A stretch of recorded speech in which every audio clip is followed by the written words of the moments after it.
Zoom recording. Great. Okay, so welcome to the Woodpreneur six-figure formula webinar. So with me is Brittany. She is the COO, Chief Operating Officer of Builder Growth. Brittany, do you just want to say hi to everybody? Yeah, hey everyone. I'm really excited to be here, and along the operations side, just some quick housekeeping. For the webinar, we're going to be using the Q&A function just so nothing gets missed. So if we say put it in the chat, really we mean put it in the Q&A so we can make sure that we hear what you're saying. Cool. So yeah, so let's get started. So, you know, I hadn't done a webinar in quite a while, and one of the things that I realized with the webinar was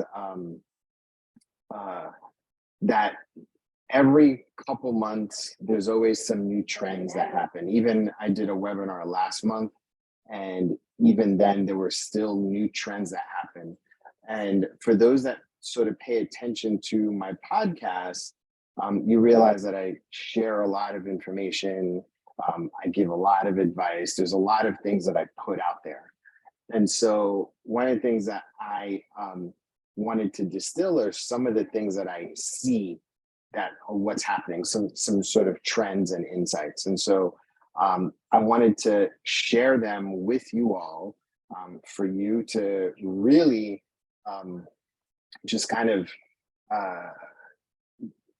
just so that you can start applying them to your business. And so the idea behind this is I want to provide you with so much value and insight. And then at the end, I'd like to make you an offer for a way for you and I and my team to work to help grow your business.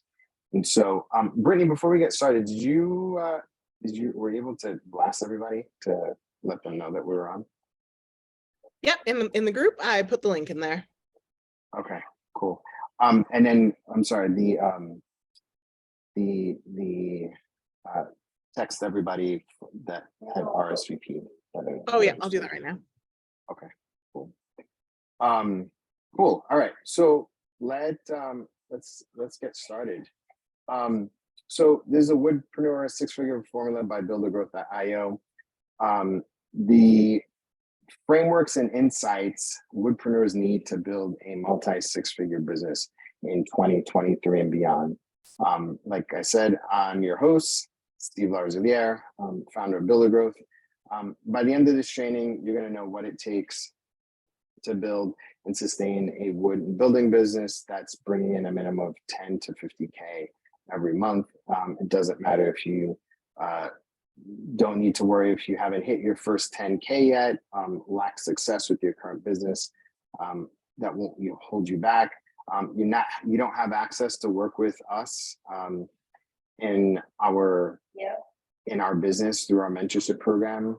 I just want to be able to share this stuff with you. You have no experience bringing in leads, no big deal. You don't have access to extensive sales or marketing experience, that's okay too. Even if you've been stagnant from 10 to 25K per month for years, we can help you overcoming the fear of scaling. In fact, by the end of this webinar, you'll have access to the same frameworks and insights my clients use, but the difference is, for my clients that are listening, is that I know your business and I can customize these strategies for you. Or that's what I do is I customize these strategies for you. And so without having any clients to begin with, knowing their core business model, having tens of thousands to invest in their business for marketing or an agency, you're just gonna have to work a lot harder without having anybody over the shoulder.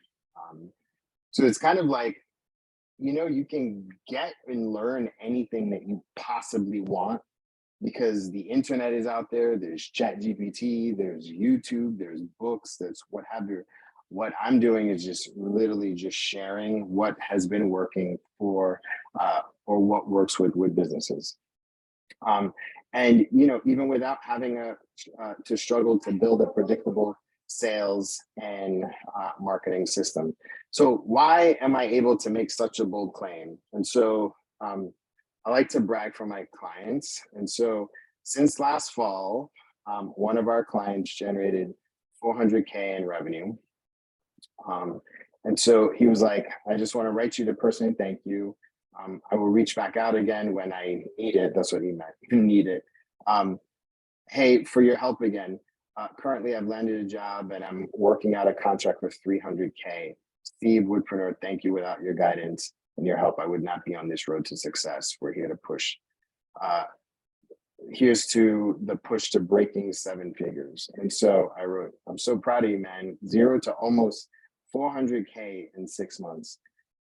And so I just want to say, this guy started from 0, like 0, 0, 0.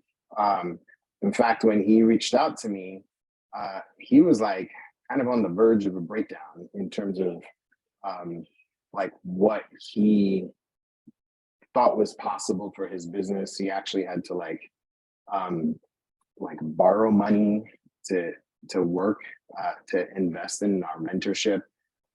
But he like took the steps needed to succeed and trusted the process. And hats off to him for doing that. He did all the work. I just gave him the path and the strategies in order to do it. So we've had clients from Joel go from 0 to 6 figures per year, and others who are stuck at 5 to 10K, scaling past 20 to 30K per month. Many of my clients have invested a significant amount of money to work with me, but you're going to receive the same valuable information, literally uncurated, uncustomized to you. But here's the thing that I could say, and I don't want to say this in a very cocky way at all, is that most people don't take action. So if there are a bunch of people on this call right now, only a small percentage will take action. People can get the path, but there's so many different things blocking them from actually getting to where they need to be. And the other thing is that they lack dedication and they lack commitment. And they look for people and things to place blame on for them to actually succeed, when it's on them to succeed. You just need the right information. And once you get the information, you take action, right? And it's like this constant feedback loop. But yeah, people lack commitment. People lack commitment. People think too small in the Woodpreneur. And I don't know if you've been reading my emails that I've been sending out, but I've been sending, I challenge you to think and grow big. Think and go big for your business. Think and go big. Like, forget this small stuff. We all have families to feed. We have communities to impact. We have lives that we need to live. And that's who I want to work with. Like, that's who, like, the true definition of the Woodpreneur is, in my opinion, is like someone that like is building a real solid, sustainable business that employs people, that grows, that makes an impact, that they're able to take vacations with their family. They're not working, a gajillion hours a week. Like, they have systems in place, right? And so I want you to understand is that today's call has the potential to not only change your life and shift your perspective, but also the lives of the people that you care about. So I want you to value this. And so I spent the last 90 days researching, testing, finding the best path to scaling wood businesses. And today's webinar, my goal is to help give you the fastest path to collecting cash. And so before we start, I would love, because, I had a lot of people that showed up that RSVP'd for this. There's not a lot of people on here. And so you guys are going to get premier information. So I want you to take a picture of this, and then tag me on Instagram at the Larosiliere. That's my name. And also, if you stay till the end, I have an insane bonus for you, almost 60K worth for you. And then I created a doc And it's going to be for the webinar, just like some highlights, but you have to join the Facebook group in order for you to get it. So lastly, turn off your phone, get your noise canceling headphones, turn off Netflix, tell your significant other that you're getting locked in, because you're going to learn a lot. There's going to be a lot of like I said, frameworks and insights that's going to help shift your mind as to what you think is possible. So close all the tabs on your computer and just have your notes ready. So cool. Let's see who else is here. Cool.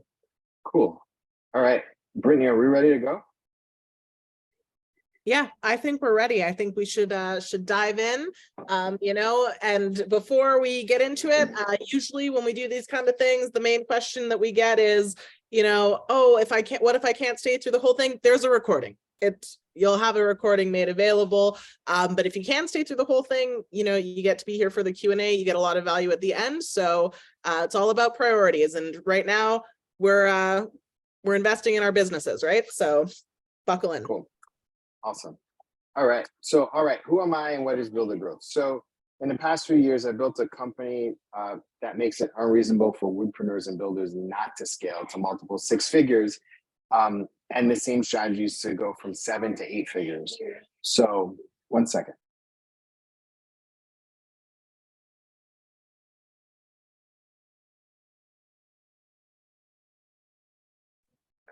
Sorry, got my kid. So I started it because there were so many hardworking makers, sawyers, and builders who were stuck or just barely making it. And they were struggling to find their own voice, the right product, and the right systems to grow. And so I was inspired by this guy right here. This guy is my father-in-law. He runs Crosscut Lumber. So just a quick story about myself. I'm an entrepreneur. I've been an entrepreneur for 20 years. I've been a marketer for over 20 years. And so I married into my wife's family, and he comes from 2 generations of woodworkers and builders and sawyers and tree farmers.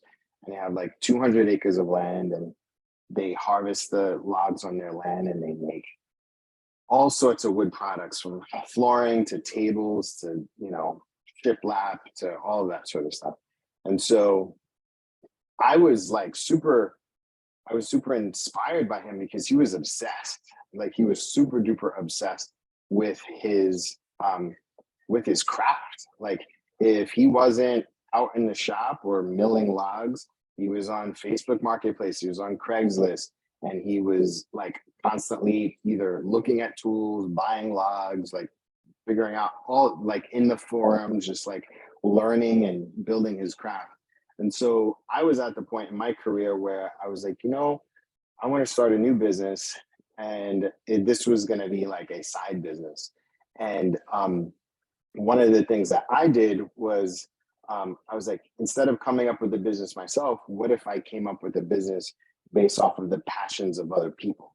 And so I looked at him, and I had helped him with his website, I'd helped him with search engine optimization, did his logo, I set up his marketing for him, and then he just started getting busy. But this was completely on the side. I remember the first website that I did, I used Tumblr in order to do it before we transferred over. This is back when you can use Tumblr for free, and all you could do is like you could redirect. That was like a little hack, but like you could buy the domain and then redirect it through Tumblr. And so yeah, he was ranked really high on like search engines for Michigan sawmill, and so he just got all of this traffic to him, and he was just busy. And so anyway, what I did was I started interviewing. When I came up with the idea, instead of coming up with the idea and assuming it was a good idea, I started to interview different woodworkers, furniture makers, sawmills, what have you, right? And so I went out and I literally called them. I cold called them, and I interviewed them, and I sent out emails. I probably reached out to to maybe 300 people, right? I don't really tell this story a lot. And I spoke to or communicated with about 50 of them. And the number one problem that they always told me was, first of all, they'd either hang up on me, or people would hang up on me, or they'd say, "Why are you calling me?" They'd Google my name because they saw my email, and they're like, "Who is this guy? A scam?" Right? And so one of the things that I did was I asked them, "Hey, what's your number one problem?" And some people would just like tell me their problem, and some people would just spend 45 minutes talking to me about their business and their passion. And I got a really deep understanding beyond the experience with my father-in-law about the challenges in the wood, lumber, furniture industry. And the number one problem was sales and marketing. It's like nobody knew that they existed. And so a lot of you guys that are on here, you do things that not a lot of people can do. And, like the story I like to say is like, my kids have a bed that's made from ash trees planted by their great grandfather and milled and made into furniture by their grandfather and their grandmother. And like, that's a beautiful story. Not a lot of people get the chance to experience what it's like to be to have handcrafted goods. Like, it's kind of bizarre. And because I married into this family for like 14 years now, and everything's handmade, everything's handcrafted, everything. Like, my floors in my house during the pandemic, I lived in Michigan with my family at their property, and I worked at the sawmill 3 days a week. And we cut down 37 trees, and we milled about 2,000 board feet of 2,000 square feet of red oak lumber for my home here in Chicago.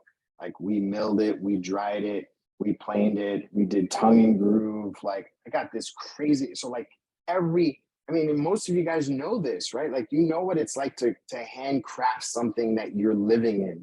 And so the idea really is like, most of the people in your area, your community, your city, your state, or neighboring states, like, they don't ever get the chance to know who their maker was, the maker of their wood products were. So like, that's what I got inspired by, and that's how I wanted to go.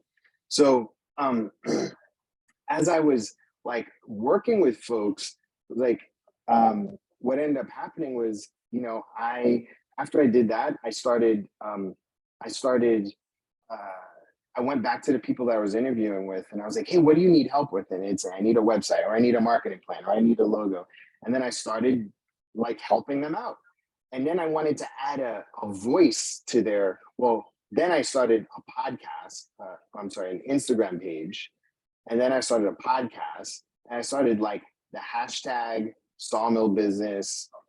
And then later on, I created hashtag Woodpreneur, because the biggest thing that I realized was like, you guys are still acting like having a garage shop is the end all be all. No, that's where everything starts.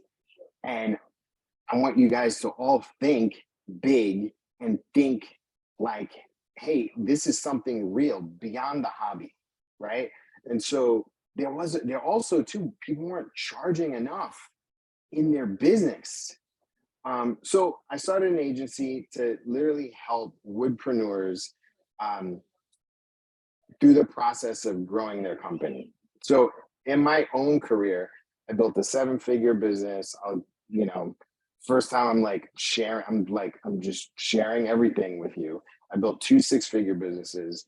I've helped iDrive over 3 years become the #1 vacuum kiln maker, generating 8 figures a year. They were my client for 3 years. I also worked with Granberg International, Alaskan Chainsaw Mill, and I helped them to become the #1 chainsaw milling company in the world. One of my very first clients, this guy, I have a big soft spot for him, Jake Latlala.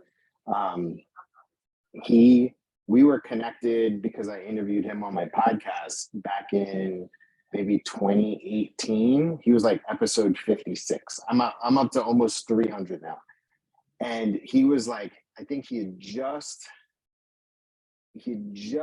quit his job, or is about to quit his job to go full time running his sawmill, right? And then I remember a year later, I was like, hey, do you want a website? And he was like, I don't need a website. He was like, I'm just getting good. I'm good with Facebook. I'm good with Facebook. And then we reconnected again probably a year later in 2018, 2019. And he was like, hey, I'm ready to just grow. And at the time I was only working with like companies like iDry and Granberg, and I worked with Larosiliere. I did consulting with Woodmiser too. And so he was like, I want you to help me grow. I was like, and there's a question I always ask people, and this is like a golden nugget. A golden nugget is, what do you want? Because the clearer you want, the clearer your goal is, the better it is for people to help you. And the other thing about Jake was he was willing to invest. And I remember I had asked him, he was like, help me, help me grow, leverage social media, what have you.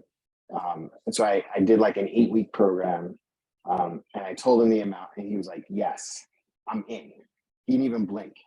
And then, you know what he told me? He was like, Steve, if you had tripled the amount, I would have said yes anyway, because I wanted to invest in you, because I know that you would invest in me. And then during that time, like, he just started growing, and like we came up with a strategy. It was like, show your face every day, tell stories every day, build an audience. He had a goal of being the #1 sawmill in Arkansas. Like that was his thing. He's like, I want to be the number. And I mean, probably everybody here knows him. Everybody here, knows who he is. And I mean, at least if you're in the lumber sawmill side of things. And then anyway, he started getting good with epoxy. So I was like, hey man, you should start your own epoxy brand. And then he said, we should start an epoxy brand. So anyway, he got me to invest. He invested. We found a partner. We created Olag and epoxy together. I did the website and the marketing and the logo and everything. He handled distribution and was like the face of it. And we ran that for about 1.5 years. And then just a couple months ago, I sold my interest, my equity back to him. So now it's completely all his. But like when I tell you that this guy right here was under 6 figures right when we were first started working together, and now he's multiple 6 figures, I'm like, it warms my heart, man. Like this guy, he's like, he listened to everything. He had a clear goal. He knew what he wanted. And that's the thing about like, so like, if, I'm going to highlight him, I'm going to highlight some other people, but like the biggest thing that I want woodpreneurs to understand is like, you have to have a clear goal, and you have to know that just because you can do anything, and all of you here can do anything. You can build anything you want. You can fix anything you want. Some of you built your own houses. Some of you can like, fix your own cars. Some of you can like, repair anything. You can literally do anything you want, because that's the brain that you guys have. Like you're literally like, honestly, if you ask me why do I work with woodpreneurs, especially when I start telling you a little bit about my background, it's like, because I love people that make stuff. I love people that like can build with their hands. I love the creative process. I started getting into it myself, but like I've gotten through my own life the opportunity to get paid to do what I love and travel all around the world to do it, to talk about it, right? Because I used to be a professional paid speaker. And now I feel like my goal is to like help spread the word about handcrafted local lumber and handcrafted goods for the masses. And you guys are ground zero for it. And so anyway, that's Jake. I know I went on to him. He's, he wanted, how we stopped working together is that he wanted to go in one direction. I wanted to focus on this work and my agency. And so, we're still cool to this day. I have nothing but love and respect for him. And so that's Jake. So I'm telling you all this to show you what's possible. Do not think that just having something that you can work on. I only want the best for you and your business, and I want to show you what's possible when you have a brand and a scalable company. I mean, this guy, now he's got a team of people. He started another business, like an Airbnb business, like he's reinvesting his profits. Like he can go on vacation for a week and tables are still getting built. How many of you guys can say that? Right? So anyway, so I also want to show you. So I love snowboarding. This was me in Aspen probably like a month or two ago. And so I want to tell you a little bit about myself, like just a little background. So before I did this, I was I am an award-winning entrepreneur. In 2020, Red Bull named me a hero of the year for my work. I started a nonprofit, a national nonprofit that mentored kids using snowboarding, skateboarding, and surfing. I was featured on the Today Show with Megyn Kelly. Let's see. Yeah, I was featured on the Today Show with Megyn Kelly a couple years ago. I've won lots of awards. I've helped lots of people. I've raised lots of money. In my lifetime, I've probably raised probably about $15 million. We did about like $1.5 million a year. So that's a 7-figure business. And then with my consulting business, I started this in 2016, literally just part-time. I did 4K. In 2017, I did 60K. In 2018, I did 110K. In 2019, I did 150. And then this is where things got serious. I started investing in myself. So I got some mentors, I got some coaching and courses, and I did 325. Last year I did, 2021, I did 500. Again, these are all part-time. Like I built a team and it was like, that's how it got done. And then I decided like, hey, you know what? I really like working with the wood industry through my consulting. So part-time last year did 525, but I've also invested about $200,000. I probably could have went to Harvard. Probably Harvard is more than this, but I've invested $200,000 in mentors, courses, mastermind. If you follow me and you see me traveling and I'm places like, yeah, I'm investing in myself. And those are things that you can never, ever, ever take away from me. Like you can take all my money, everything. I'll figure out how to get it back right away. Like that's something for me. In this year alone, in 2023, I'll invest 80K in mentors alone. So I kind of want to show you like, yeah, I'm gonna pitch you guys at the end to join my mentorship program at a very reasonable amount. But I'm gonna let you know that I'm spending 80K, and you get to tap into the knowledge of all of my mentorship and all of my business experience too, right? Like I know sales, I know marketing, I know strategy. Like I said, I've helped iDry, like their whole entire system was something that my team built. So enough about me. I want to talk about some of my clients and their transformations. So this is Brad. Before working with us, he didn't have a plan for his lumber and furniture company. He was able to get trees from a tree company, but he wanted a repeatable method. So within 2 weeks, we clarified who his ideal audience is. He built a Facebook group for his community, his brand. And then he pulled the trigger. He pulled together an event. His mill yard within 2 weeks generated almost 50K in sales. His lumber company is gonna do multiple 6 figures this year. Allison, you're gonna hear from her today because I'm gonna bring her on to talk. Her business lacked direction, core product. After working together, her family moved from their home to Connecticut, from New York to Connecticut, so her husband could build more space. She's gonna have such a beautiful story. I don't want to spoil it. I'll let her talk. Justin, I think Justin and his wife are here today.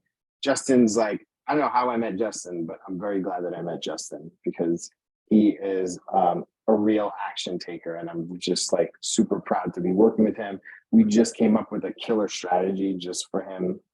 He just joined the mentorship program. He's a former builder who wanted to spend more time with his family and be more flexible. He joined our 6-week accelerator, quickly learned how to build a personal brand, honed in on one target audience, and within 2 weeks, he generated 30K in new projects. One sawmill, no kiln, serving a market in need. Oh, that was the other thing. That 400K person was literally a sawmill. That's it. Sawmill, no kiln, no lumber, just a pure service. Figured out who his ideal target customer is. So the purpose of today's webinar is to show every single person here the easiest and fastest path to generating 6 figures in revenue by leveraging the Woodpreneur formula around scaling businesses and being responsible for our client growth. So it's perfect if you're struggling to find the right product, service mix, if you're struggling to get people interested in your business, you're struggling to get any leverage in your business. And it's like a combination of right product service, the right branding, the right timing, consistent outreach. Today in my group, somebody asked the question, how much time do you spend on marketing? And the answer is not enough. Everybody needs to be spending more time marketing. All of you need to spend more time marketing and figure out like how to get attention for your business. That's it. Get attention for your business. Talk to your right people. If you wake up and you don't have any interested leads, you need to go out and find attention for your business. That's what you need to do. You need to do whatever it takes in order for that to happen. And so the webinar will be focused on helping you to save time, keeping you from wasting your most important resource, and the one thing that you can't get back. I'm tired of seeing you guys sanding.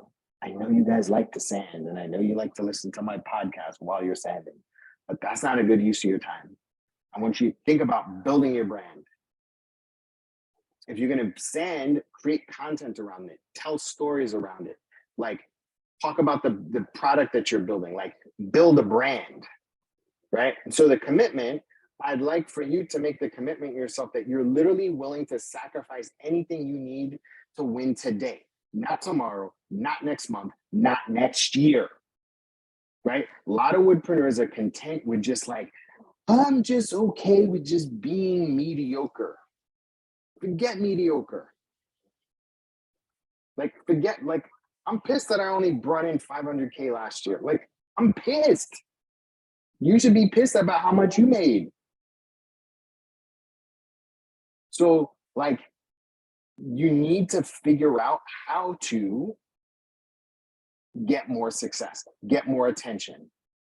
Like, don't wait for 10 years. We don't have 10 years. We have families and experiences that we need to do, right? And while there's other individuals who have already discovered the formula to attain exact success you're striving for, there are people less talented than you that are making more money than you. You know that. You know that. And you're getting caught up on, oh, they're a hack. Oh, they don't really know this. But like, who cares? It doesn't matter. They're making more money than you. Stop complaining and get more attention, right? And so I urge you to avoid following their lead and instead use today's training to your advantage to excel. Implement the things that you're going to learn in this training. Use these concepts or insights. Take the notes right now and then take action. And this is for my clients that are on this call right now. This is like a little bit of a wake-up call, right? And so before I get started, I want to tell you why I'm the one doing this training and not you, because I've been obsessed with solving this problem for woodpreneurs since 2016. I haven't wavered. I actually left a really successful career to stay focused on this because I see that there's a really big opportunity. And you know why? You know why? is because as long as IKEA is making billions of dollars and West Elm and all these home furnishings wood goods places are making billions of dollars a year, Home Depot, Lowe's, Menards, all of billions of dollars a year, you can take a small slice of that and have a really amazing life. And that's why I'm so excited about this industry. Because the more successful you are, the more everything's possible, right? And so a lot of us, right, you know, who's here trying to sell the same product or service based on their ideas and not what their actual community needs? We go in, we start buying all these tools and equipment. We don't really know what the community needs. Thinking about like what competition is out there, what's the gap in the market, right? Woodpreneurs and furniture makers and lumber people love selling their own ideas and are constantly like switching from product to service without understanding who they are selling to, right? Going on a gut feeling instead of serving a particular and specific person. You need to constantly think about the person that you are trying to sell to. Even people that are smart and talented are figuring this out. Yet you keep switching to who you're serving or trying to push your ideas or products without committing to a particular path. Every 3 to 6 months, you're trying something new. Every 3 months, they stop the thing that they started 3 to 6 months before. And this is the biggest threat to your success. You never let the work compound. I see this a lot too. People like, oh, I tried Facebook ads, but it didn't work. How long did you do it for? 2 weeks? Oh, I didn't, I tried doing this. I tried, posting on social media. Why'd you stop? Because I didn't see any traction. I didn't get any likes or comments, right? Or followers. And so I want to show you this. Apple, biggest company in the world, I think. They're like, $1 trillion, right? They were founded in 1976. Amazon took 25 years for it to be today. And the crazy thing is, if you follow Amazon bled money every year. They were not profitable for like a very, very, very long time. Could you stay committed to something if it wasn't profitable? Right? Google was founded in 1998. Disney was founded in 1923. Harley was founded in 1903. Mattel was founded in 1945. The only common thing between all these was that they created great wealth and they had a huge impact on the world, is that they've been doing it for a very long time or longer. They've been stuck to the same thing, same skills, same industry, same products for a very long time. They kept innovating, trying to solve this thing. Most importantly, they started in garages. I think, remember like last year or so, like or the year or two ago, I don't know, when everybody was like pissed off at the Odie's guy for going after the garage snapback people. You remember? I don't know if you guys remember that. So, it was kind of taken out of context, and I actually talked to the guy. And when he said, I never worked in the garage, it's like he was serious. He never worked in the garage. And the reason why is because he always invested in actual spaces. And, and so I want to just show you guys, like, just because you start in a garage, it doesn't mean that you have to end in the garage. So I have a client, Donnie, from Salem Wood Company. He just got his first space. So I'm so excited for him. So if you've been doing the same thing for a year or months, but not really putting in all the work, as soon as it gets hard, you go 1 week without sales calls or bids. If you're asked to invest time or money, then you switch to the next shiny object or get discouraged that it isn't working. So the sole factor shared among all these companies that they've generated immense wealth and made a significant global impact is their longstanding presence of a decade or more. So I'm not saying you need to be this, Google or Amazon, but you could be the best and biggest wood or lumber or furniture company in your area, right? Like, just be the number one in your area, dominate everything. I like to say this: if your phone isn't ringing, you're not getting email. It's because people don't know that you exist. That's it. You just need to put your name and put your name out there and let people know that you exist. All right. So the one factor that is consistent among all these companies that they've just been doing it a lot longer.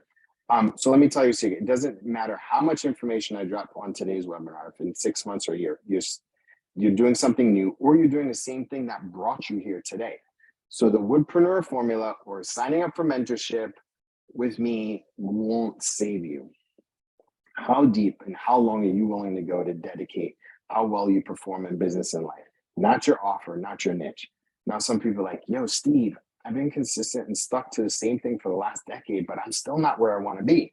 It's because you haven't been doing things deep and long enough. Like, have you invested, money in yourself? Like, have you gone out, like, learn marketing? Have you learned business? Have you learned sales? Like, you probably spent lots of times looking at videos on how to do dovetails, but have you learned actually how to build a business? And so the concept of the weakest link is related to the theory of constraints, and refers to the idea that the performance of a system is limited by its weakest link. And so this is literally the model of most wood businesses. You get word of mouth, plus you post to social. Maybe there's some search engine stuff that's happening, but again, it's by accident. Somebody inquires, you put out a quote, you either win or lose, you deliver the work, rinse and repeat. Word of mouth, post social, get a quote, win, lose, deliver the work, rinse and repeat. And so I'm coming up with a new formula. And the new formula is, first you need the mindset, and it's a growth mindset. It's one of abundance. It's one of like anything is possible. Wonder, delight. Like, as abundant as nature is, that's how you need to be mindset-wise. And like, hey, look, what brought you here? I even know for me, what brought me to 500K is not going to get me to 1 million at all. I've got to unlearn a whole bunch of stuff. Same thing for you. You got 100,000, you need to get to 200,000. Like, yeah, like, you need to change. Or even if you're at like 5K and you want to get to 25K, that's a whole other mindset. It's actually not that hard. Actually, to get to 10K is harder. To get to 25 to 50K, that's easy. To get to 100K, that's easy. Because now you've had the mindset. The first is like to just break out of that and, 25, 30, 50K a month. Like, that is like, you just have to change your mindset. Then it's branding, letting everybody know that you exist. Your mission, your vision, your stories, all of it, right? Then it's your community. Who are you serving? Who are they? Do they know about you? Do you know what they eat for breakfast? Do you know where they go on vacation? Do you know what kind of car they have? Then it's sales. Knowing what to sell them. Knowing how to communicate in a way clearly that meets them, leveraging technology. You ever notice, not everybody just wants to hop on a phone. Some clients, they like to text. Some clients, they like to send voice notes. Like, you need to adapt your sales strategy to meet the people where they're at. And you only know that by knowing who your community is. Then your delivery, then you gain insights, get feedback, and what have you. So what is this 6-figure Woodpreneur formula? So last year, I started seeing a shift in the market. Well, actually, you know what? Before I go, I just been talking for a little while. Do you guys like this so far? can you just put in a Q&A? Yes. Or put a fire emoji. Like, if you like this, I would love some feedback because, I can't see you all. But like, if you love what I'm saying so far and it's resonating with you, can you just type yes in the chat, in the Q&A? Brittany, do you feel like people are really feeling this? I hope so. I mean, yeah, lots of yeses in the chat, lots of yeses in the Q&A, lots of fire. Hell yeah. Okay, cool. Okay, awesome. Cool. All right. So let me take a sip.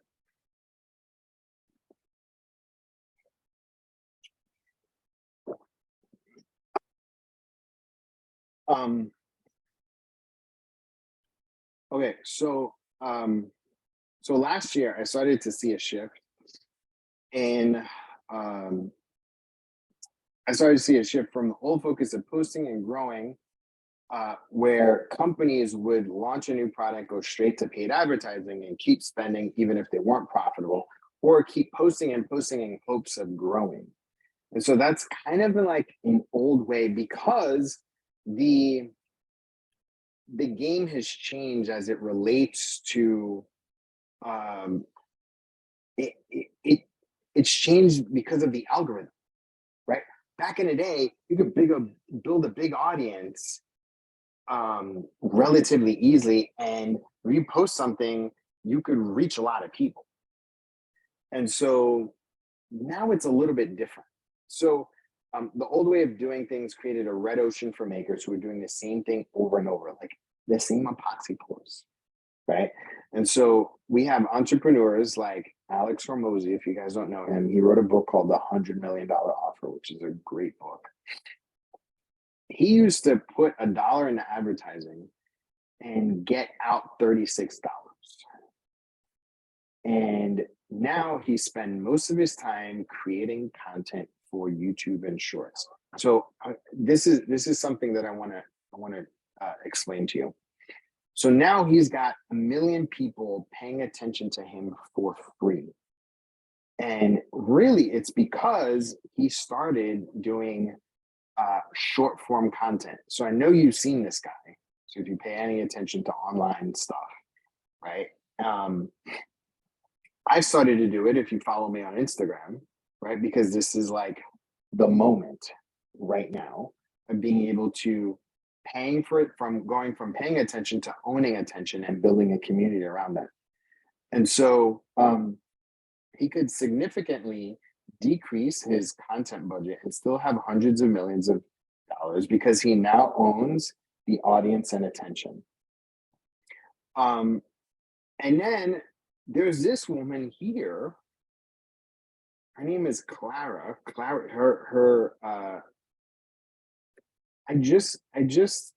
kind of knew her from before. I didn't know her, but I knew wood shop. So Clara's wood shop, she started posting. I contacted her in January because I actually knew where she used to work at in Chicago. She lived in Chicago. So I reached out to her. Anyway, back in January, she had 14,000. She had 14,000 followers on Instagram. Now she's got 128,000, kind of using this same formula of creating content and telling stories about different projects. She even has a Patreon and a private Discord, and she has private clients, people that follow her stuff, and she's booked out. And then there's this guy, his name is Ben Ueda. He's an architect designer, YouTube channel with 1 million plus subscribers, Instagram with 300K followers that he leverages. And I got to actually meet him. And so what he said was he'll make a YouTube video of him making a sofa bed or a bed or whatever. And it'll be so well made that he'll start to get calls from around the country. Because I don't know if you know, but YouTube is the second largest search engine behind Google, and Google owns YouTube. And so he leverages that for projects. Now he's at a different level where he turns those projects away and he hands those off to other people like his friends that don't have the followers. But again, so I don't know. So if you look here, you got this guy in a completely separate world, bringing the attention, growing an audience. Then you got this woman right here. She's building her own community. She has people supporting her, and she's got clients that she does work for. You have this guy who has a big following, and he can do paid projects, but he chooses not to because you know, he's more of a content creator than a business owner. And then I think you guys know this guy. His name is John Malecki. John Malecki, he's got 276,000 followers on Instagram. He's a former pro football player. He's also got 814,000 subscribers on YouTube. He does really good videos, and he's like an engaging personality. He's like a personality. He's and a good maker as well. He also owns a furniture company called metalandwood.us, and a lumber company. Like, he owns a sawmill. I don't know if he's got a kiln yet, and so I don't know if you see the trend here. Just like audience owning attention, right? And so with that, I kind of want to go into, this is the meat of the webinar. 3 trends and 4 insights. I actually think I may have more trends. Let me see if I got more trends. Yeah, I have 3 trends and I have 4 insights. So if you watched this last time, I only had 3 insights. I now have a 4th one. And so, all right. So are you guys ready to see this? It's pretty cool to see all the names here. Hey, everybody. I just looked at the participants. So let me so if you're ready to see the 3 trends and the 4 insights, can you just give me a thumbs up in the Q&A? Give me a thumbs up in the Q&A, because these are like literal fire when it comes to the things that I'm seeing in the wood industry. Yep. Okay. Cool. All right. So, okay. So trend number 1, content, to piggyback off of this, is the new search engine optimization. So in the world of digital marketing, trends are constantly shifting and changing, but there's one trend that's especially relevant for the Woodpreneur building community, and it's the rise of social media as a new SEO. Gone are the days of just having a website, optimized pages, where you had to like write a bunch of blog posts. I mean, it's still important. Writing blog posts and articles, and but it's a lot more competitive now. And so now it's about the content that you put out, and it's about the quantity of content. And so social media profiles are your digital storefronts. And that's the beautiful thing, because somebody can just stumble upon you from a different state, different country, whatever, and they could buy from you, right? Like, I had a little charcuterie board side hustle, and I had people from all over the country. I even had people from all over the world wanting to buy my stuff because they liked my story, right?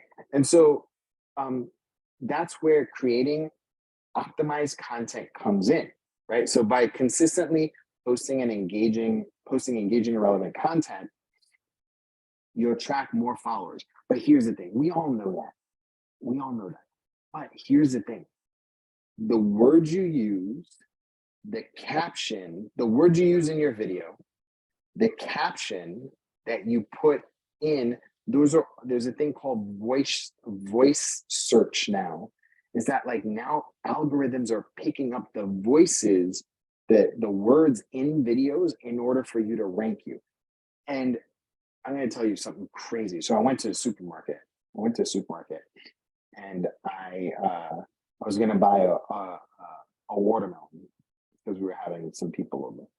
And I went to this like millennial Gen Z person and I said, hey, how do you know what's a good watermelon to buy? You know what she said to me? Why don't you go to TikTok and do a search for it? I'm like, excuse me? And that is the thing. Facebook, Instagram, TikTok, YouTube, right? Those are all now preferred search engines.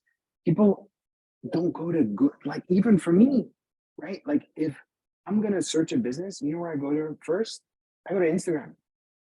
People are more likely to check out your social media pages before they check out your website. And so that's why it's important to have relevant content.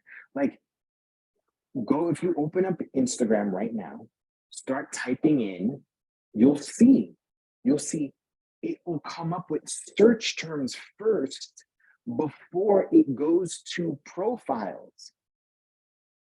It's nuts. So that's why your bio needs to be optimized, the text in your captions and in the words that you say in your video need to all relate to your products and services. So that's, look, if you do that and then you use more local tags and places in your post, you will search, because your competition isn't on this podcast, isn't on this webinar. They're not.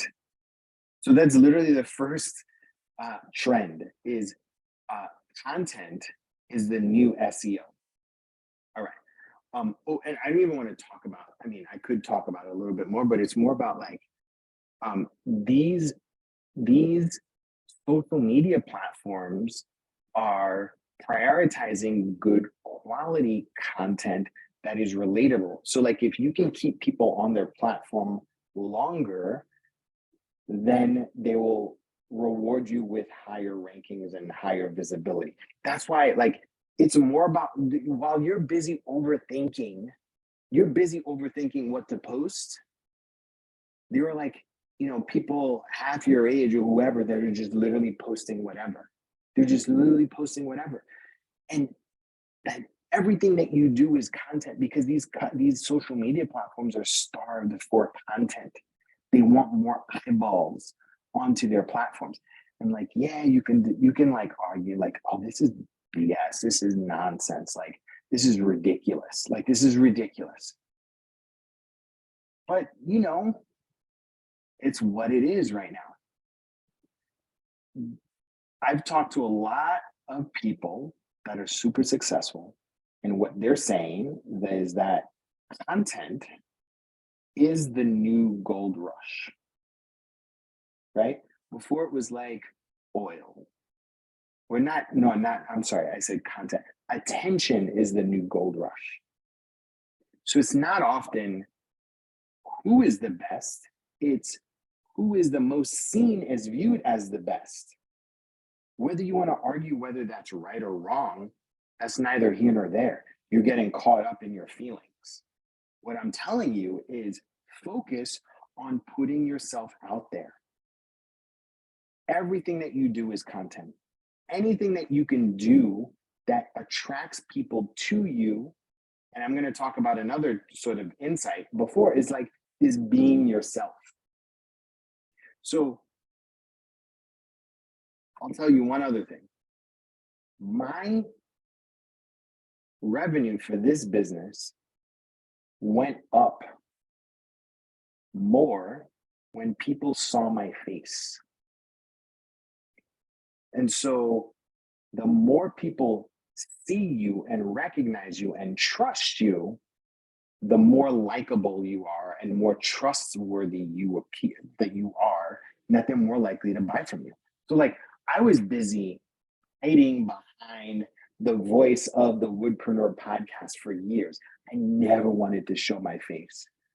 I was so self-conscious about like, oh, I'm a Black guy. Oh, nobody's gonna like me in this industry. Oh, it's all, people that don't look like me. They're not gonna trust me. And I'll tell you, that was a very limiting belief. If you would have told me that I would have made more money if I showed my face, I would have done it in so much sooner. Telling you, it's the truth.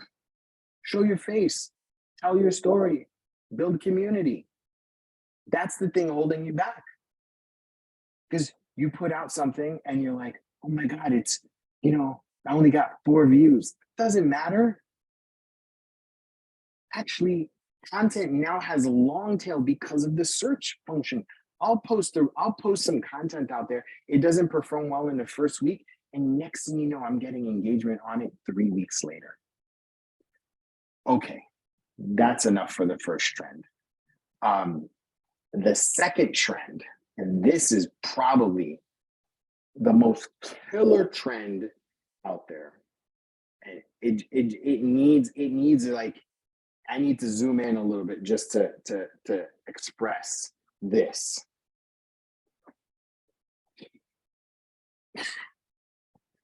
Simplicity sells. The key to profitability for woodpreneur and building companies is simplicity and coherence in your business model.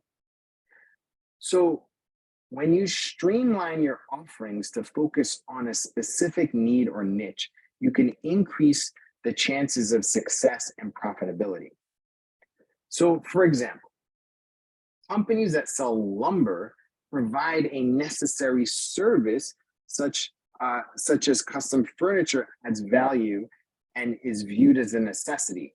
They tend to sell easier than those offering luxury items. And so with that said, is like the market is looking for solutions to specific problems. So oftentimes we think we're selling a credenza, right? We think we're selling a credenza. What we're actually doing is solving a problem. That's the way we need to look at it. Because when you are solving a problem and your businesses provide a solution, it becomes easier to sell. Similarly, selling furniture that is simple and cohesive in design rather than offering a wide range of options can be more efficient and profitable. So you come up with a design, you give limited options, but it's well designed and you're able to focus on your strengths and offer a unique solution to your target audience. Those are the people that win. If you wrap that up with the brand and you tell a story and you attract, oh my God, forget about it. Everybody's going to want to buy from you. But the more choice you give to folks, the harder it is to sell. And so I like to look at like people in their businesses and be like, okay, how many things are you trying to sell right now? Who are you trying to attract right now? Because if you're trying to talk to everybody, you're not talking to anybody, right? And so by focusing on simplicity and coherence in your business model, you're able to offer better understand your target audience, their needs, leading to a more successful and profitable business. Does that make sense? It's like simplify your products, simplify your services. So here are some of the most profitable woodworking and building companies. So, woodworking companies, people making custom furniture, if you can target a specific type of avatar, tables, credenzas, benches, chairs, like, all sorts of tables, dining, conference, like all those sorts of things, right? If you look at like credenzas, like, if you're able to hone in on who the exact audience is that is buying credenzas and where they are, that's killer. Sawmill and lumber companies, people offering rough sawn lumber, specialty products, fencing, pergolas, decks, slabs, dimensional tables, like those types of things, kill it because that's people need that. People need it, right? Contracting construction companies, uh, uh, additions, renovations, built-in, custom, like and then we'll say like custom fabrication, millwork companies, people catering to commercial clients, offering custom fabrication services such as reception desk, restaurant build outs, reception desk, conference tables. So I'd even say that there's another one here, and it's like hybrid between a contracting and a woodworking. So it's like you can build out the space and then furnish it and furnish it as well. So like you're building out and you're adding elements in here. I'm gonna actually have an example towards the end, but like that's like a little bit of a hybrid, because here's the thing is that what you want is like a high ticket product. So like nothing under $1,000, nothing. Get your prices higher, raise your prices, do what you need to do, raise your prices. What does that mean? Yeah, cut out the cutting boards, cut out the charcuteries, don't bank on those. Sell high ticket, that's how you get to $500,000. Doing 3 things max, that's it. And because at that point, then you're able to be efficient, you're able to grow, you know who your target audience is. Make sure that your target audience is like it goes back to here. You provide, you're viewed as a necessity. That's what you have to do. You be viewed as a necessity. So new plan. So I started to understand. Before, I hated the idea of building an audience for audience sake, being a content creator, but taking the traits of a content creator for the purpose of building a traditional business is where it's at. So here's a formula. Generate attention. Convert that attention into a lead, follower, phone number, or email subscriber. People sleep on emails. Emails still get opened, especially if you're providing value. Build a community around them. Like you can do like nerdy things like create a friends list on Facebook and put all of your ideal customers in there. You can start a Telegram group. You can start probably not a Telegram group. You can start a Facebook group. You can start a Facebook chat, right? And then you monetize this audience by selling them products and services. So technology companies have mastered this model. Again, insight. Why would you try to reinvent the wheel when the wheel has already been created? Like you found this through some sort of social media or my email list, right? And so, you look at Apple, Google, right? Those are all platforms, right? So they have a bunch of users. They provide free value, solutions, insights. So that's your content. Inspire, motivate. All of you here, I'm looking at all of you right here that are here. All of you have a story. All of you have a story. You just need to tell your story out there, because these platforms and everybody's craving a hero, and you're a hero. You're a hero, and then you monetize. So by understanding this formula, you'll be able to create rock solid products and services to generate results and insane transformation. So I'm going to go through the various insights and trends so you can start winning. So, okay. Trend number 3, low ticket products. This is building upon the simplicity part. Low ticket products are a dime a dozen. Wood products that add value to people's homes, and high ticket are investments. That's the key. So not only is there like content, but the second thing is to be able to simplify your offerings. And then third is to make sure that they're high ticket, valuable, right? So when it comes to selling wood products, many woodpreneurs may believe that low ticket like cutting boards or charcuterie boards are the way to go, in hopes of trying to get a foot in the door to sell larger products. After all, these products are easy to make and can be sold quickly and easily. However, while these items may be popular and arguably there's a lot of charcuterie board businesses during the pandemic. People are getting out. I don't know if they're buying as much. So instead, woodpreneurs should focus on creating high-ticket wood products that add value to people's homes.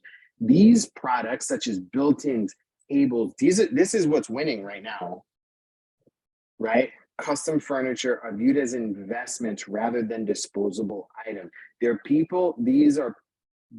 pieces that people will use to cherish for years to come, and they're willing to pay premium price for them. The starting price for these high-ticket wood products is typically around 3 to 5K and can go up depending on whatever it is, right? But like, again, I want you guys to start thinking 3 to 5 to 10, depending on what your business is, but like bulk. So every client, that comes to you, 3 to 5,000, boom, boom, boom, like that. And then you keep them. Especially if it's a consumable product like lumber, and then if you have if you sell, custom furniture, like as soon as they become a customer, get all of their friends. That's what get all of their networks in order to do it. All right. Hold on. AirPods there. Okay. So in addition, there's a larger market for people who are willing to make these types of purchases. When people are investing in their homes, they're willing to tap into other financing and other mechanisms to make these purchases. Do you see what I'm saying? It's like, if you have a good enough product that is able to go in people's homes, they're able to tap into other sources of income in order for them to invest in your products and services. That means that woodpreneurs who focus on high-ticket wood product have a larger pool of potential customers to tap into. You're not going for the race to the bottom. You're going for the people that can afford. So overall, low-ticket products may be tempting, not the best way to grow and scale. Instead, entrepreneurs should focus on creating high-ticket wood products that add value to people's homes. Okay. Do you guys like those insights? You guys like them? You just put yes. You can put yes in the chat if you love those items. If you love those trends. Those are trends, by the way. Cool. All right. Okay, so now we're going to go into the 4 insights. So these are the things that are going to reframe, and these are the actionable items. So those are the trends that you're going to ride right now.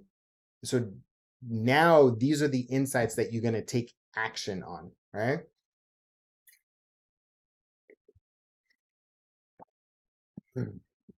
Bill F said, what are your thoughts on offering finance to clients? Yes. Yes. Absolutely. Okay. So insight number 1, being yourself is truly the way to build a winning brand and a company.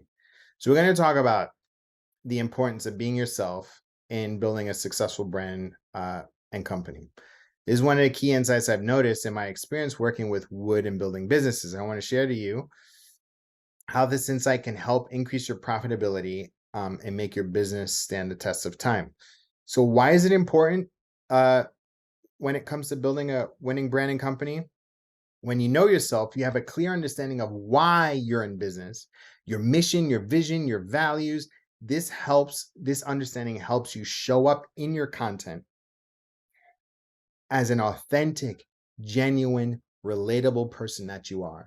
By doing this, you establish a deeper connection with your audience and customers. It's like, and the more likely they are to trust and support your brand. It is, how do I say it? By being more vulnerable, the more open you are, the more successful you will become. So this is Allison. I'm gonna bring her on. She just posted. I got a deposit, signed a proposal.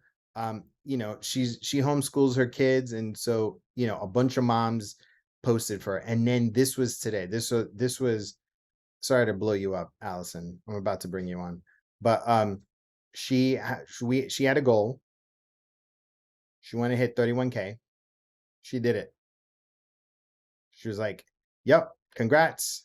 You sold all of them? Yep. This is all. Still waiting on some more. We did have some no's. So I'm gonna bring Allison on. Allison, hopefully you're still there. Are you still there, Allison? Oh, there you go. Let me.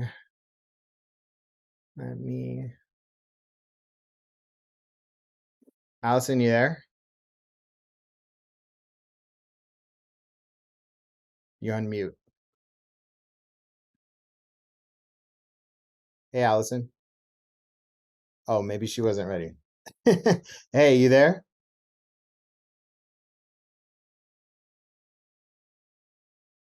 Oh, let's see. Hello. Hey, Allison. Let's see. Hey, I'm gonna message her. You know, I'll let me text her. Oh, hey, can you hop on? Anyway, so while she you can hear her? Oh, that's weird. Can everybody hear her? I can't hear her. Hey, Allison, can you see if you can turn on? Hold on one second. Let me see if I could.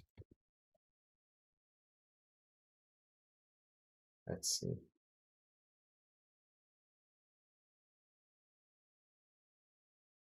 Huh. Hold on, I'm gonna make you co-host. Maybe that'll help. Allison? Oh, you know what? Here it is. I know what it is. Speaker.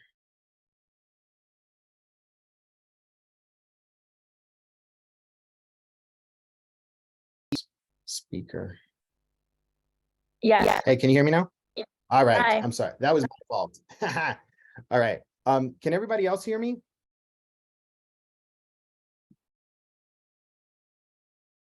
Brittany, can you hear me still? The group can hear her. Yep. Yeah, we've got you. All right. Perfect. Allison, do you have kiddos running in the background? Could you get They're still awake, but I'm hiding. okay. Okay. Cool. Well, let me see if I could get your face. All right. So Allison, tell me, how'd you find me? I found you on Instagram. You just popped up in my feed and I started listening to your podcast. And what just tell everybody briefly about your story and your experience of working with me. Like, where were you at, and where were you at before, and where are you at now? So we started kind of doing this in the backyard. My husband was doing some woodworking. We didn't have any space for a workshop or anything. This is something that he had been doing for a long time, and then he put it down when we moved to a house that we just didn't have a garage or anything. So when he started doing it again, the kids were, it was 2021. So we have little kids, and he would, carry all of his equipment into the backyard and after work and do it for as long as he could until it got dark, and then carry everything back in. Yeah. And it was pretty tough. We were kind of making like small things and mostly gifts for people. And then other people started to see it and ask him to build things for them. Then we had a neighbor ask for a patio table. So that was kind of like the biggest piece of furniture that we built for somebody that wasn't ourselves, for our own home. Mm-hmm. And so we kind of started to think about like, hey, what if we could do this, as a business, and like kind of start out part-time, and maybe one day, what if we could do this full-time? So I started listening. I found you, Steve, and I started listening to your podcast. And then I joined your group. And so I guess from there,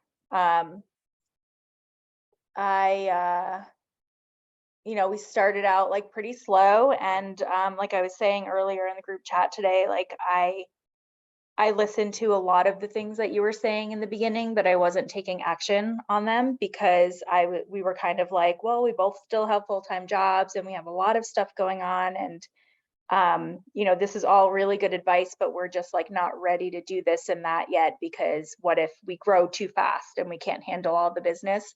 And then we just kind of got to a point where like, we'll never get to there. Like, we'll never feel like ready for it. So like, we just kind of have to do it. So I started really listening to the things that you were saying and realizing that once I started taking action, all of the advice and the suggestions that you're giving kind of build on it. It builds on itself week after week. So you're able to give new advice and new suggestions and new insight based on what's happening in our business and as it's growing. And so that kind of catapulted us forward quite a bit. And so we went from, yep, go ahead.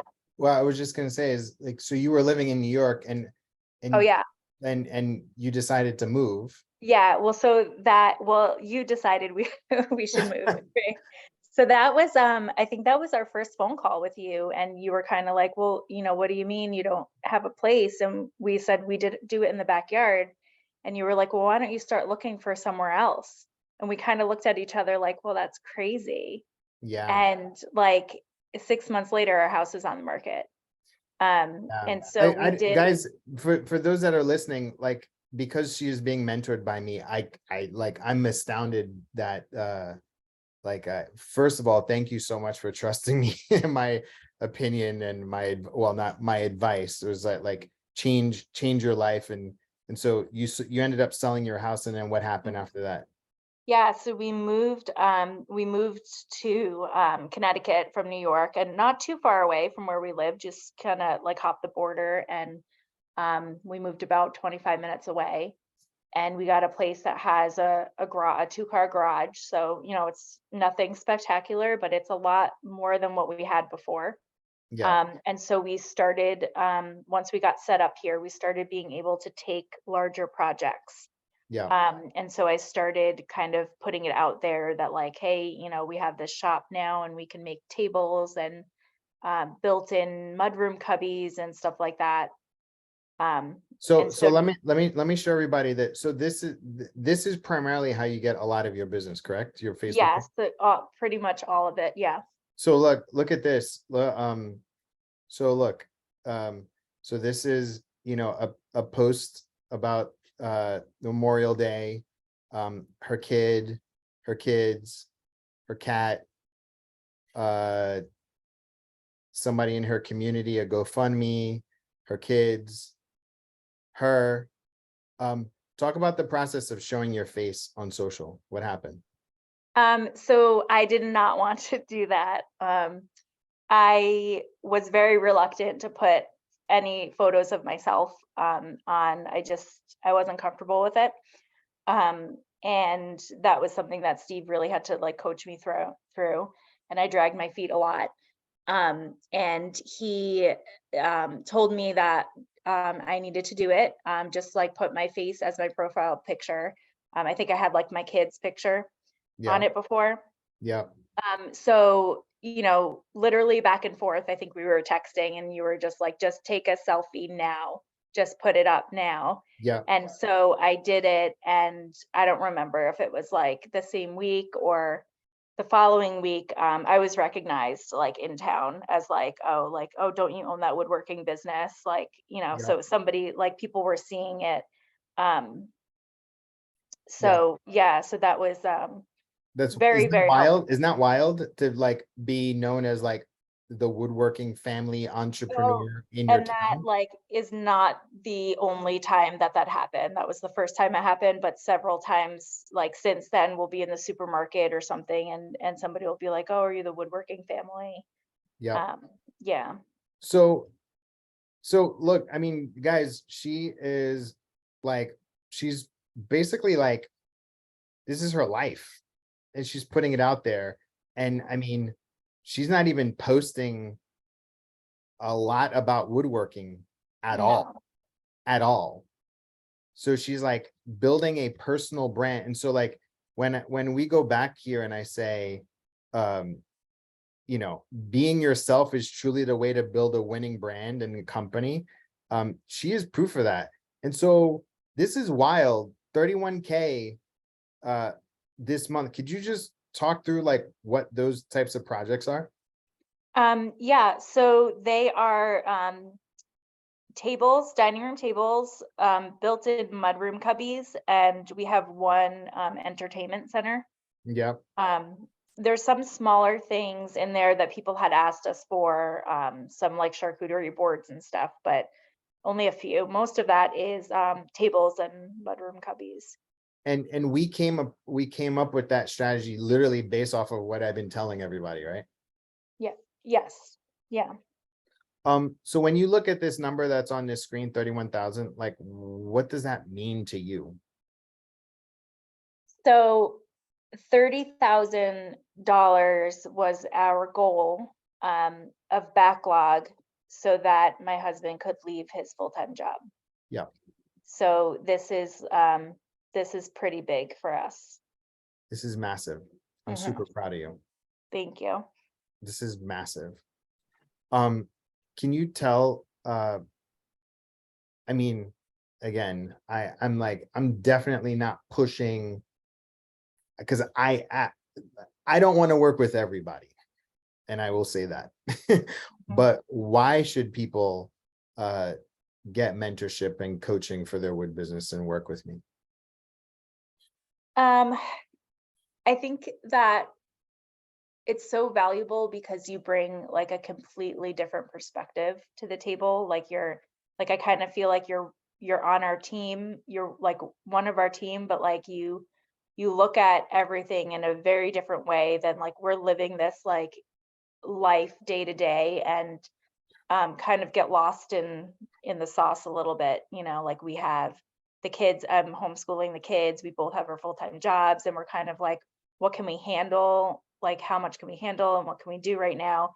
And getting your ideas and your perspective, like even just like from the very first phone call, we had never considered moving, like putting our house on the market or anything like that.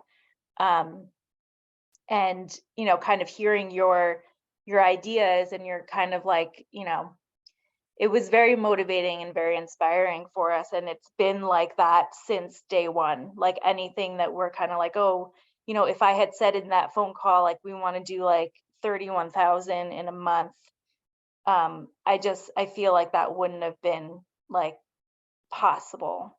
Mhm. But everything, all of the advice that you give has shown like really great results for us when I do them, when I actually like For sure. take action on them. For sure. For sure. Thank you so much for sharing. Any sort of last bit of parting advice for folks that are like, I mean, you know, listen, if you could do 31, you know, 50 is literally around the corner. You know that, right? Yeah, I'm Can you excited. see 50? Can you see 60?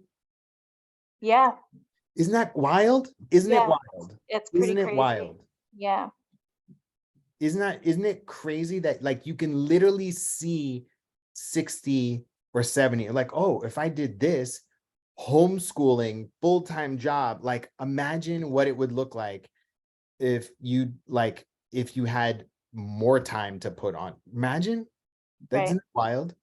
Yeah, it's crazy. Yeah, I mean, we used to be really happy when we did like a market, like in a month we made $700. Yeah, that's peanuts. That's nothing. Yeah. That's Yeah. nothing. Any last bit of parting advice for folks? No, I don't think so. What's the biggest sort of life lesson, business lesson you've learned in the past year? Get out of your comfort zone, I think. Yeah. Very much stuck in my comfort zone, and you know, I knew that I didn't really know what I was doing, but I also thought that the things that I thought I should be doing like weren't going to work for me, like social media. I don't Yeah. really I don't, you know, I don't like social media. Yeah. I don't like posting stuff on there. I'm Yeah. definitely getting more used to it, but like I mean, there was a total mindset shift that had Mhm. to happen for me. In social media is kind of like, that's our storefront, like that's where people see some of the projects that we're doing. That's where like people get to know us a little bit. Like if they were to walk into our store and Yeah. say, like, hey, how you doing? How are the kids? Like Yeah. that's where we put that stuff, and that's how they get to know us, and people like it. Yeah. Cool. Well, thank you so much. I'm super duper proud of you. Thanks, Steve. If I saw you, I'd hug you. But like, this is so amazing. I'm so happy for you, Jeremiah, and the kids. And I know that it's only going to go up. So Thank you. thank you for sharing your story. Yeah, no problem. All right. Talk to you soon. All right. Cool. So was that a cool story? I mean, for those that are still on, I mean, was that pretty inspiring to like, I don't know, that I'm pretty pumped up and motivated. It's like, I'm like, yeah, let's get you, if you're watching this, to do, 60, 70,000 a month. Like I'm very, very motivated by that. If that's what you want. If you want that, then yeah, let's go. Okay. So we did that. So the evidence is clear. Companies that have a strong sense of self and show up authentically in their brand. And going back to Allison, like she literally is posting about herself and her family. They consistently grow their business because they're not only providing a product service, but they're building a community of like-minded people who are invested in the success of their brand. So how can you do this for your own company? So here are 5 action items. Like 1, get clear on your mission, your vision, your values, your brand. Ask yourself, why are you in business? What sets you apart from other people in your industry? Show up authentically as yourself. This means using your own voice, sharing your own story, showing your face, being transparent about who you are and who you stand for. There's not enough people that are like that at all. There's not enough people out there that are doing this. And so if you show up, you're going to stand out, right? Connect with your audience, engage with your followers, respond to comments, build relationships, create content that resonates with your audience, whether it's blog posts, videos, podcasts, anything that showcases your brand and what you stand for. Continuously reflect on your brand, make sure that it aligns with who you are and who you stand for. So by being yourself and showing up authentically with your brand, your content, you can build a successful brand that is profitable, stands the test of time. And I hope these 5 are useful for you. So again, show up. This is what I had talked about before, like show up. Okay, insight number 2, marketing strategies that work. So this is like very, very tactical. So as a Woodpreneur business owner, you want to make sure that your marketing efforts that you put are effective and yield results. And what's even better is that when those efforts are organic and come from your community. So organic marketing is literally about building relationships with your customers and providing them with valuable content, experiences, and offers that keep them coming back. When you have a loyal, engaged community, you have a built-in marketing engine that will help drive growth. So here are some key elements. 1 is content. The other is experiences. So like content meaning blog, videos, podcasts, whatever. Experiences, unique, memorable experiences that help people coming back. This can include workshops, events, interactive experiences. Like how awesome would it be? So like, I have a friend, he owns a skateboard shop, and his whole entire Instagram is all about his customers that are buying skateboards every day.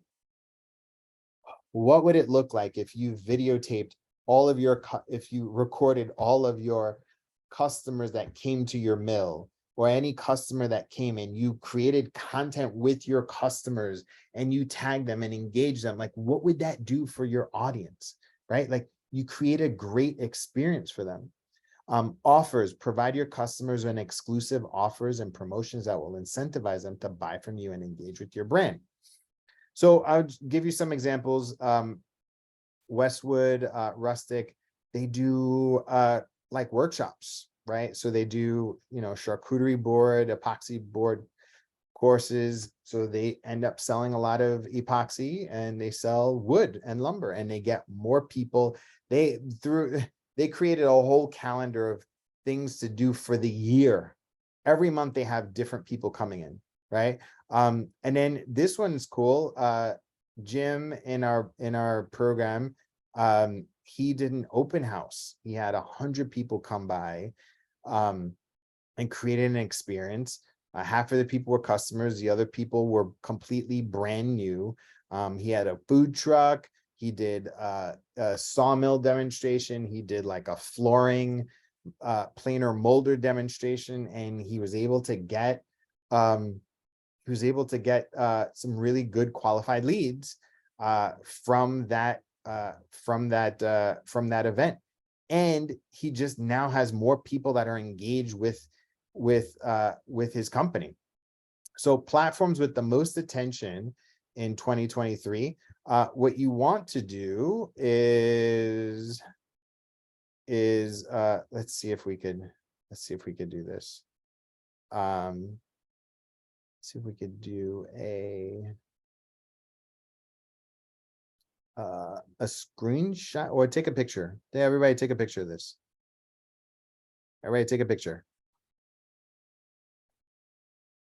I'll give you a minute. Okay. So these are the platforms in which you should prioritize your content. So Facebook personal page, you can have 5,000 friends.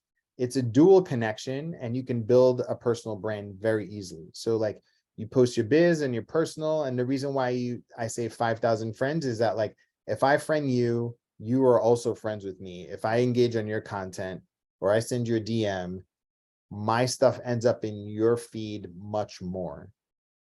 And that's really, really powerful, as opposed to like an Instagram or Facebook business page or anything else, is that like, if you follow me, if I don't follow you, you'll never see my stuff, right? You'll always see my stuff, hopefully, if you engage on my content.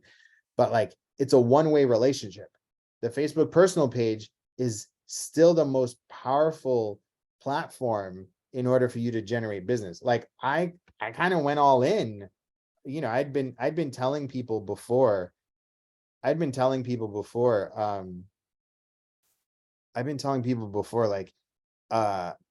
know, use your Facebook personal page. And so like, now I'm treating my Facebook personal page, this is my personal page, I'm treating it like my business page right now. So like, you come to my page, my personal page, this is my personal page, you know exactly what I stand for. You know exactly what I stand for. You know, I have personal stuff, I mix it with business, I have personal, personal, I tell stories, you know what I mean? Like, I posted my anniversary, you know, I went to California, I went to GL Veneer, and I, showed this. So anyway, I'm all in myself on Facebook personal page after seeing my clients kill it for so long. Then the second is Facebook business page. Take your content that does well organically on your Facebook personal page and then post it on your business page. So like, again, Facebook personal page, then Facebook business page afterwards. Take the business content that performed well on your Facebook personal page, post it on your business page, and then boost it and run ads locally.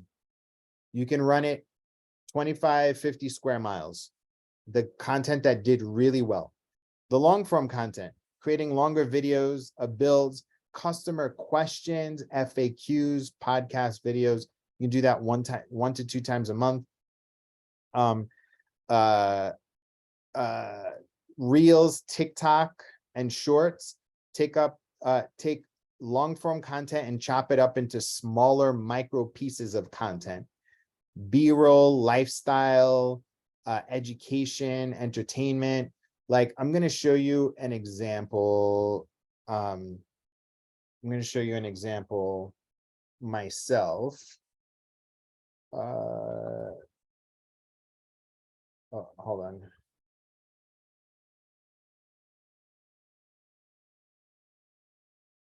So I'm going to show you content myself. So if you look here, so this is like lifestyle stuff. Like I'm showing, so like this is you going, you know, if you're going to pick up your kids or you're like walking back and forth from your mill, like this kind of stuff actually performs super duper well. Like this kind of stuff, I know it's kind of like whatever, but like this is your life. And you can, you know, it helps you connect to people on a different way, right? Okay, so that's Reels, TikToks, and Shorts, those little things. And then you can act, what you actually could do more of if you go here. So let me show you an example, another example. So like this is a video of me and when I was in California. Like you could do B-roll and then use the text on top of like, you know, 3 things to do when buying your next table, or ways to prepare for a new kitchen or built-in or whatever, right? That is that, you know, so that's that. And in community, put all of your prospects, leads, clients, past customers in a Facebook group, a Facebook chat, a Discord, and then 2 to 4 times a week. Come up with a clear call to action, and your clear call to action is, you know, DM me for a quote, click on this link to for your next project. Like be very let's do a design consultation, right? And so that's kind of that's what I would do. All right. Hey, you know, Brittany, just real quick, there's a person here that keeps raising their hand. Do you know who they are, or could you potentially remove them? Yep, I'm on it. Okay, thanks. Okay, so, and then, okay, so here's the 5 steps to take for insight number 2, which is, you know, which is marketing strategies that work. So 5 steps are: define your audience. This is the biggest thing. Many of you don't know who you're marketing to. You need to know who you're marketing to. So a great way for you to figure that out is like, look at your past 5 customers. Like there's probably some unique thread between them.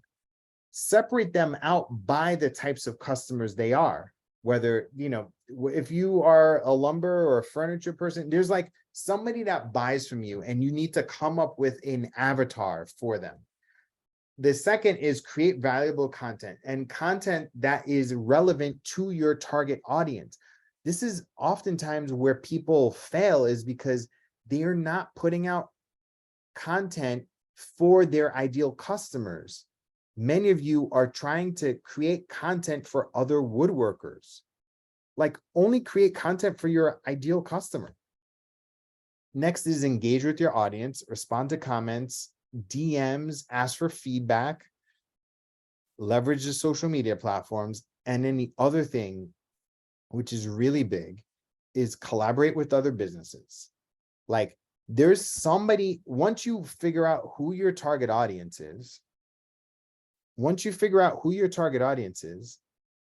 make sure that you start reaching out to people that are already serving them. And these are complementary businesses, or like, and so again, it's like, who is serving your customer right now? That's who you need to form a relationship with. And it's easy.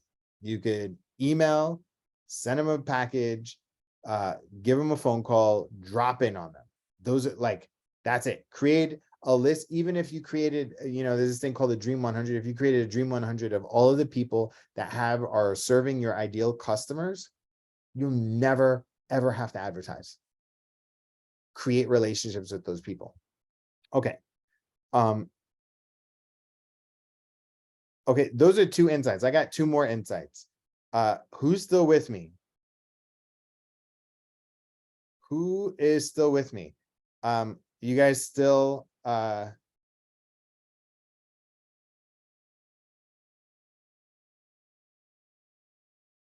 who's still with me? Everybody's still here. Cool, very cool.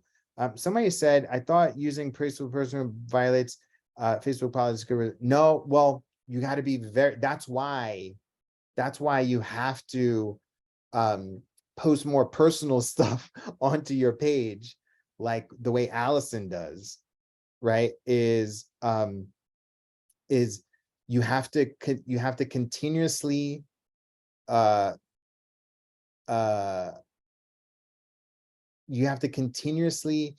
post more personal things than business stuff. So it's like it's 80-20, 20% business, 80%, and you're good. Right. I haven't had anybody mention that. Somebody says, Allison going to throw a one-on-one program with Steve, or is it group only? I don't know who asked that, but Allison is in the group, and she's actually kind of like a personal branding coach. So for those that are still part of the program, or that are part of the program, you get to tap Allison and her expertise, because she really took it. She's taken it to a whole new level with the personal branding stuff. So yeah. Let me just see. Okay. And I'll add here, as for the Facebook personal page. So it's the same idea as when you're posting in groups, and this is something that we cover in our personal branding program, but it's all in the way that you deliver it. You are absolutely not going to be using your Facebook personal page to try and push sales, to sell, to push promotion. What you're using your Facebook personal page to do is networking, which is the name of the game for Facebook. And then the idea is that once you've networked, and you've made those connections, you drive people towards your business page for the actual sales and that sort of content. But it's 80% personal, 20% business. And yeah. Cool. Very cool. Okay. So, all right. So insight number 3 is invest in systems like you invest in tools. So in order for you to truly scale your wooden business building business, it's important to understand that you can't do everything yourself. As a maker and a builder, your expertise lies in creating and construction beautiful pieces, not necessarily web design, SEO, or digital marketing. Investing in systems and tools can help you become more efficient and allow you to maximize your time, which is one of your most precious assets. Outsourcing tasks such as administrative work, shop assistant, marketing, and other non-core business functions, you free up more time to focus on what you do best, which is building. Investing in technology such as project management, invoicing systems, marketing automation can help streamline your workflow and overall productivity. These investments may seem costly up front, but in the long run will save you money. There are many opportunities to invest to increase efficiency and profitability. Like I know Allison, who's still on, like she lives and dies by her pipeline. She pays attention to what's in her pipeline. It gives her an opportunity to follow up with folks, manage customer interactions. And, so there are a couple things that when you think about want to create systems, like automating repetitive tasks, streamlining communication, outsource non-core tasks. I mean, also too, like, I think there may be a couple of you on here that you could potentially like outsource some low level, like sanding, like cleaning up, maintenance. Like if you create standard operating procedures around your business, it'll allow you to bring on people and then train them using technology, and allow you to free up time and just free up time in general, right? Invest in marketing technology, hire a virtual assistant. Like, I don't know, for a while, I mean, I don't have one now, but like when I was running 2 businesses, I had somebody literally in my emails, managing my emails and booking appointments for me. I know sometimes it's like, it seems ridiculous, but if you want to get to $500,000 or more, you're going to need a team. You're going to need more than just you. You don't build stuff by yourself. You need a team of people around you. And you're like, oh, how can I, hire a team? Like, charge more money, like literally charge more money, like increase your prices. Everybody else is busy increasing their prices, like increase your price. I think my clients on here know that we have our Builder Growth CRM, which is great. And so, yeah, it'll be great. Yeah, just the CRM is incredible. Like, you can see how much is in your pipeline. You can see how many opportunities you have. Hold on one second. Yeah, you can see how many opportunities you have. And then you see your conversion rate, like all your conversations in one spot.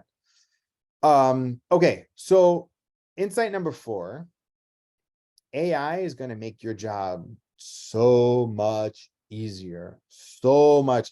Who's super excited about me just going over AI really quick?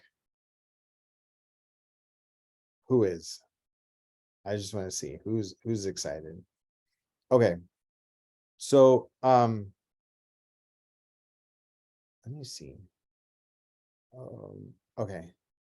Hey, so for those asking questions, could you put your questions in the Q&A, and then I'll answer them at the end. So I will answer your questions at the end of this. We don't have that much longer. Okay. Hold on one second.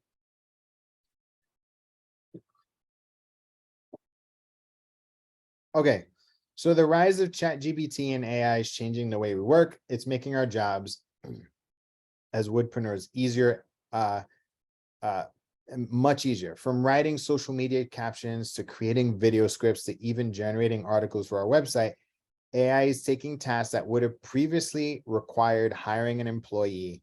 And so one of the significant benefits of AI is its ability to write agreements. For woodpreneurs and builders, this is a crucial aspect of our business. However, it can be time consuming to create these documents from scratch.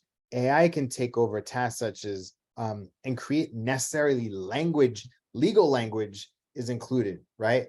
Obviously, you run them by an attorney. I am not an attorney. I'm not an accountant, but like, you could literally have ChatGPT create anything in your business. You can create video scripts. Like, you don't know what to say on a video, it'll create a video script for you. And video content is becoming more important for business.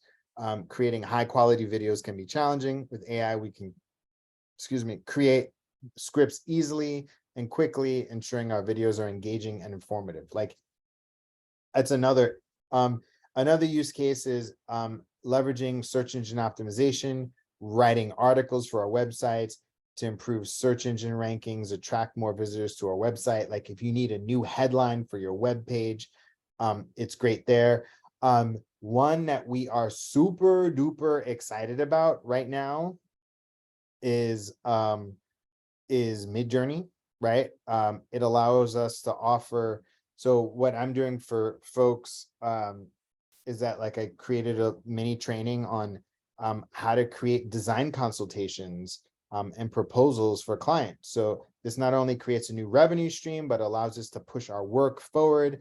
If we find ourselves doing the same thing over and over, Midjourney can help us come up with new ideas and approaches. Overall, ChatGPT and AI transforming the way we work as woodpreneurs, and taking tasks that would have required new employee, but just making them more efficient. So I'm going to show you an example. So I actually did this with Kurt, who's on here now. So I was like, so this is a little bit of a workflow. So let's just say, let let me see. Let me show you. So Kurt that was on here, that he's in our program. So I created a workflow where, let's say you are a woodworker, carpenter, contractor, what have you, and you get a client that wants an entryway sort of built in for their entryway, and you go in and they take pictures of it, and it's a narrow entryway. So I created a workflow where you could potentially go to a place like Pinterest, find a picture, right? Or the client says, hey, I'd like something similar to this, right? And you're like, you know what, I can build this. And maybe this is like 12K, 10, 12K, 15K tops, right? And you can build all of this right here, all of this the shelving, locker room, and up here. And so now what you can do is you can take this from Midjourney, upload it, and create a bunch of different prompts. And this is kind of what the AI version would look like. And this is pretty awesome, right? So now you have a narrow entryway, and now you can show a client. So now that 10 to 12K project, which was up here, right, suddenly became I don't know, a 20 to 25K project, including the lights. You see this, the ceiling, right? The ceiling is different. The sort of wallboard shiplap on the side with the hooks, and then now you're looking at flooring, right? So imagine using AI to come up with better ideas for your work, right? Now you're including, so this project, which would have been like a 10 to 12K, and you're literally only limited by your imagination and potentially what the client is providing you. And then you're building it out. And then now you're showing them options. You're literally showing them options. Like, look at this. You potentially build out a whole room and say, hey, we could do this whole thing, 30K right here. And now you're utilizing the full scope of what you can do, and maximizing. So that's another one. And then, so we have her woodcraft. She's in the program. So I did this with her. So she did a bathroom vanity. This is beautiful that she did. And so as an example, because I wanted to show her, I was like, all right, so I ran this through Midjourney, which is, another AI tool. And so it came up with these. Like, again, you're running it through. And so these are all original pieces. Like, they don't exist. The way Midjourney works is that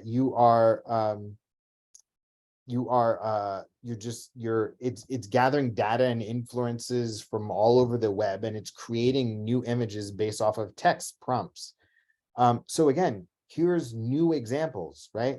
And so we have Donnie. I had mentioned him before. He was like, today I gave a proposal to a gentleman wanting a single sink vanity and matching wall mounted cabinet. Use some images imagined on Woodjourney for the customer to choose from, all within the context of what he was wanting. He was excited and impressed, and I left with a deposit check. So with AI, now you can offer design consultations. You can add those images to quotes and proposals. And now you can come up with mock-ups, and you can add these to SketchUp and then create a cut list. And so now you have like brand new pieces that were generated by AI and have new products. Like, and imagine if you get really good at it, you can come up with a whole new line. Isn't that pretty cool? How do you I mean, do you guys think that's cool? I mean, what I just showed you, like literally using ChatGPT and Midjourney, you can come up with a new revenue stream.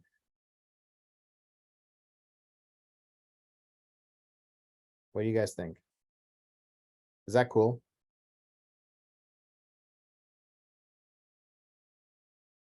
All right. Yeah, hell yes, it works. Oh, Mike, did you use it? You know what, Mike? I'm gonna bring you on. Let me see, Mike. Mike said he saved 20 hours in the first week with AI. Did he sell anything? I don't know. He said it just in the chat there or in the Q&A there. Oh, okay, okay. Okay, cool. Oh, Allison, you sold using AI too, didn't you?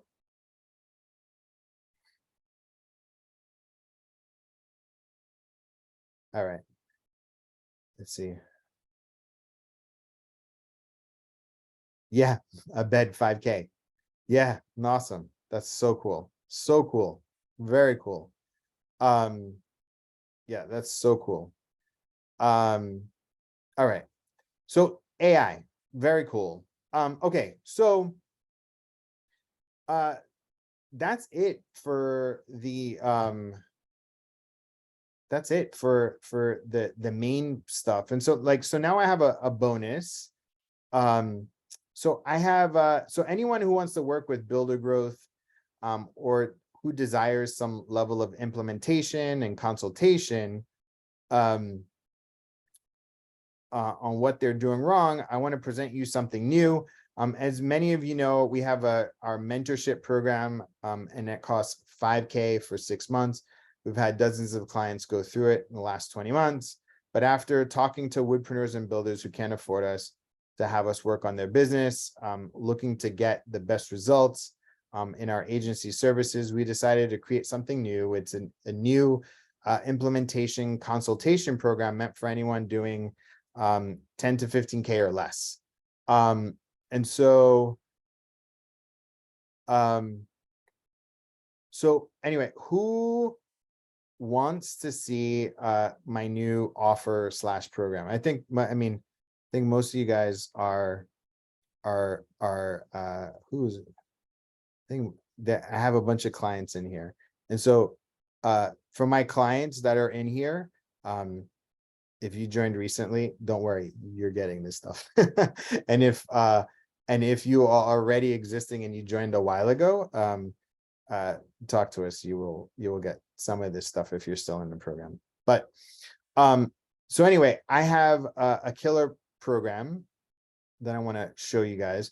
And so I just hit up I hit up somebody in a program. I was like, hey, how's this month looking? Pretty good. Literally just locked in 2 4K jobs.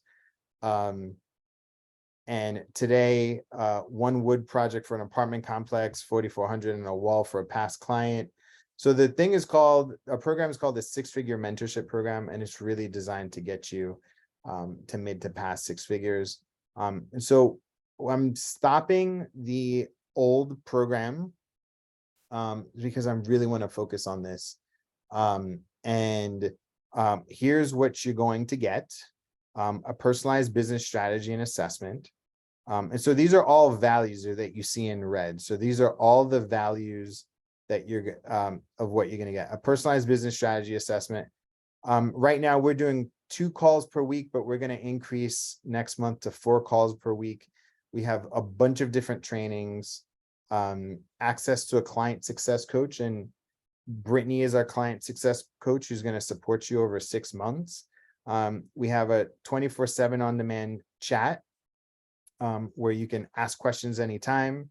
We're going to set you up with our Builder Growth CRM and Builder Growth plug and play, and then also group call recordings. So we've been recording all of our group calls, and the total value is $22,000. The goal of this program is to help you bridge all of your knowledge gaps, restructure your business systems, one automated lead generation and branding system. So there's no more struggling with not knowing how to position your company, no more issues with not knowing how to find your ideal clients or confusion on how to prospect on specific channels. You're going to help you build a predictable and reliable marketing system. You're going to help get your time back. We're going to implement it in 8 weeks. So, and you'll be able to manage your marketing for $500 a month less. You're going to acquire the right insights, receive the right guidance, in a light acquisition infrastructure that you can afford to manage and sustain for the next 6 to 12 months with ease. And so this is somebody here brought in 515K in projects for us for their company. So who wants to know the cost of the program? Want to see who wants to see the cost for the program? Do you folks want to see the cost? Are you guys interested? Yes, I do. Okay, cool. So the cost starting in June is going to be $10,000. So right now, it's $5,000, and I'm only doing this for 5 people. I'm only doing it for 5 people. And so if you are, because here's the thing, the reason why I want to do it for 5 people is because I want to make it unreasonable for everybody to succeed. I'm like, I have a bunch of people that are sort of cycling off the program, and I want to create this new wave of people that want to grow, and scale their businesses. And so I'm implementing a brand new system with these folks and the folks that just joined in the past couple months. The folks that are still part of the program, you're going to be able to obviously renew. But we're literally going to create the best program that's inevitable for you to succeed in this. And so what you're going to get is we're going to help you refine your niche and your sales. And so actually, so for the people that join, you're going to get bonuses. You're going to get, we're going to help you pick your right niche and your sales argument. We're going to place a virtual marketing assistant in your business that's going to create and post your content, engage on your social media, do outreach, research, and handle your appointments and oversee your CRM. You're going to pay them $5 to $7 an hour. And you pay $300 to $500 a month to them. This is a game changer. This alone is going to be, I can sell this alone for $3,500. And so this is what you get. You're also going to get a sales strategy, including scripts, objection handling, and presentation. We're going to help create 2 Facebook ads for you.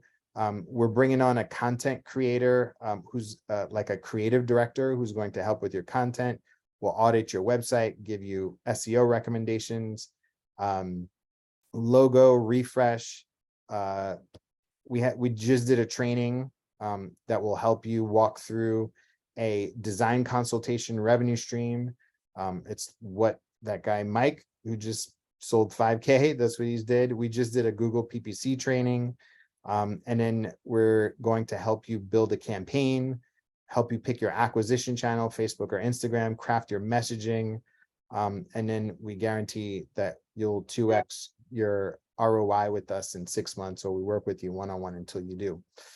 So it's only 5K. If you are interested, just post in the chat me.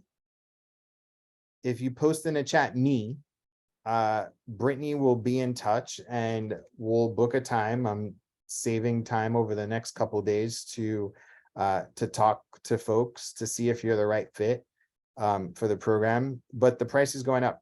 I've already got people ready to jump on this for 10K. Even at the 10K, you're gonna get more.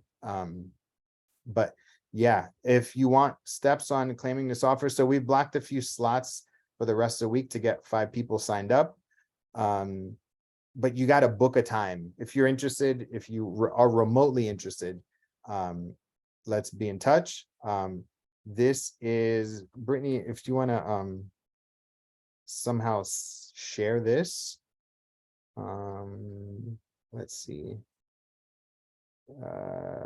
Brittany, I'll text it right now to anybody who says that they're interested. Rob, this link's coming at you.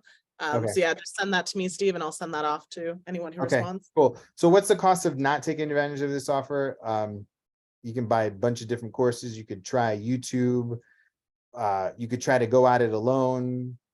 You could end up spending a lot of money not taking action. There's actually a cost of not taking action. And that's something really important. You could not take action and it will cost you. You could hire agencies or consultants, and they'll charge you a lot of money. And I actually restructured this because I found that a lot of clients were not, they couldn't sustain the revenue, the expenses of paying for a marketing company to do their marketing on a monthly basis at a reasonable amount. So now we're going to install a marketing system in your business. The true cost of not taking advantage of this is that, like, your goal and a dream becomes a sacrifice depending on what you want. It could be 100K a year or $1 million a year. Your time, if you're still living life excited for day to end, you're doing life wrong.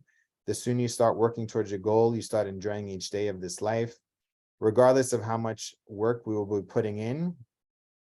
You set up everything in support over the next 6 months. Yeah, I mean, there's somebody on here. I think they're still here. I think they're still here. Yeah, there's somebody on here who he wants to be part. I think he will be part of this program. And I was like, and so, like, look, whether you buy from me or not, and I've said this to other people that are on this call, call 25 people that have denied you or rejected your proposals or bids in the past. Like, call 25 people tomorrow. So if you're struggling to find, like, oh my God, I don't have $5,000. I don't have it. It's inconceivable. But you see the value there? Here's a pro tip. Book a time with Brittany, say, I'm interested. And then what I want you to do is I want you to call 25, 30 people. Do not leave your desk. Do not leave your home until you made 25 phone calls and offer somebody something. That's what I want you to do. So I did this with this person here. He's on this call. And yeah, he was like, I had a couple sales in the pipeline that needed to be finalized, and I got in touch with them and secured the sales, about $4,000 between 2 sales, right? Like, I'll see you on the webinar tonight. How you doing? So, like, it works. Pick up the phone and start calling people. Like, if you needed to get $20,000 tomorrow, or in your life depended on it, you would make it happen. You wouldn't be like, no, I don't want to do it. But that's the way you need to look at your business. That's literally the way you need to look at your business. You need to look at your business like my life depends on this. I want this so bad. I don't know how I'm going to do it, but I'm going to do it.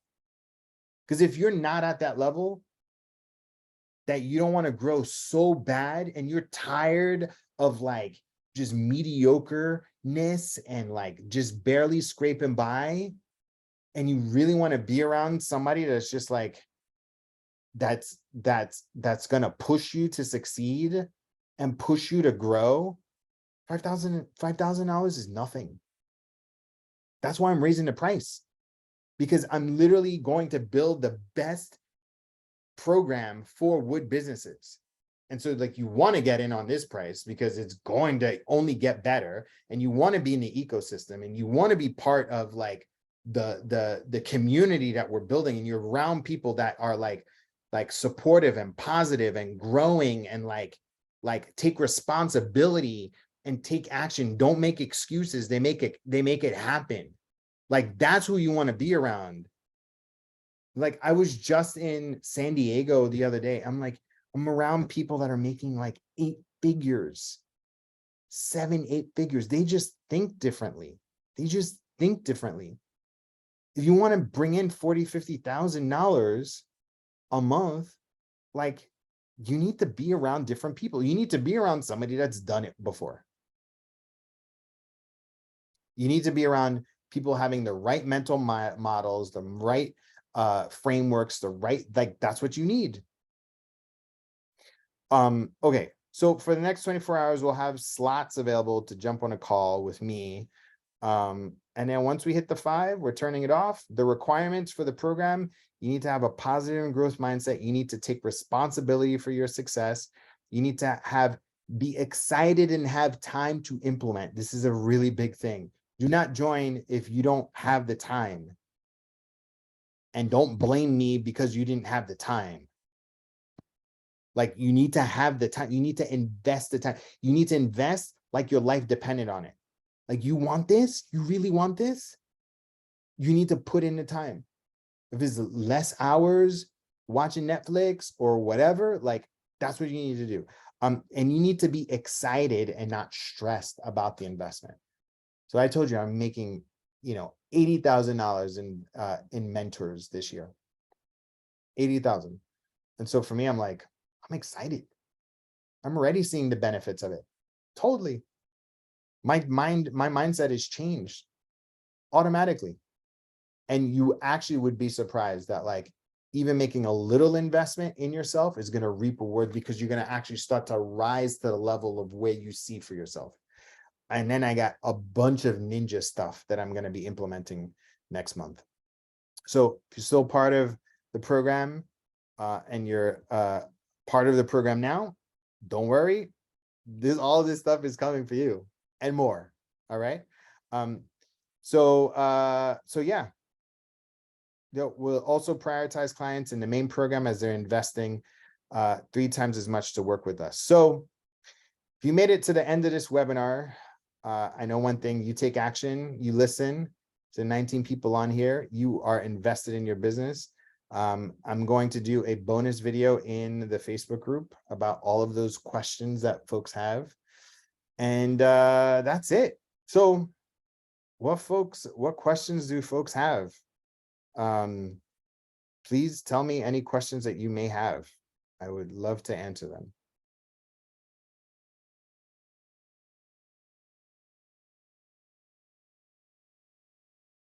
Questions.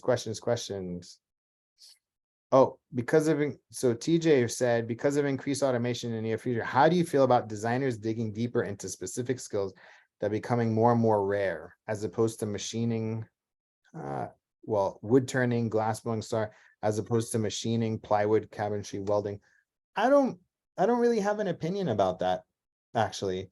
I think if I look at it, it's going to drive more attention to the folks that are still doing things the old way, especially if you create a brand around the fact that you don't automate anymore, and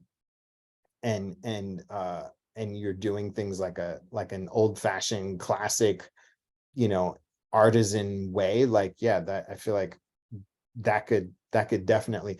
What else I actually also see is the idea of I see the idea of what's that called? Of oh my God, what's the words escaping me? Mixed media. So like wood and stone, wood and metal, right? Like that sort of, and then also more sustainable material like hemp wood. I'm seeing a lot of cool stuff there. Plastics, recyclable plastics, sustainable plastics, and wood. So that's my little insight on that. Any other questions? Okay. How to attract good employees?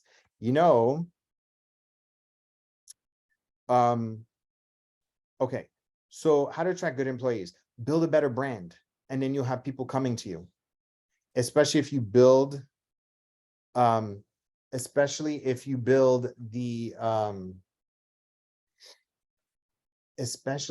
build a proper brand and you position yourself as a leader, like then you can do that. Then you can start attracting employees. I mean, other than that, just like leverage Facebook, leverage your connections, like put your sticker everywhere saying that I'm hiring,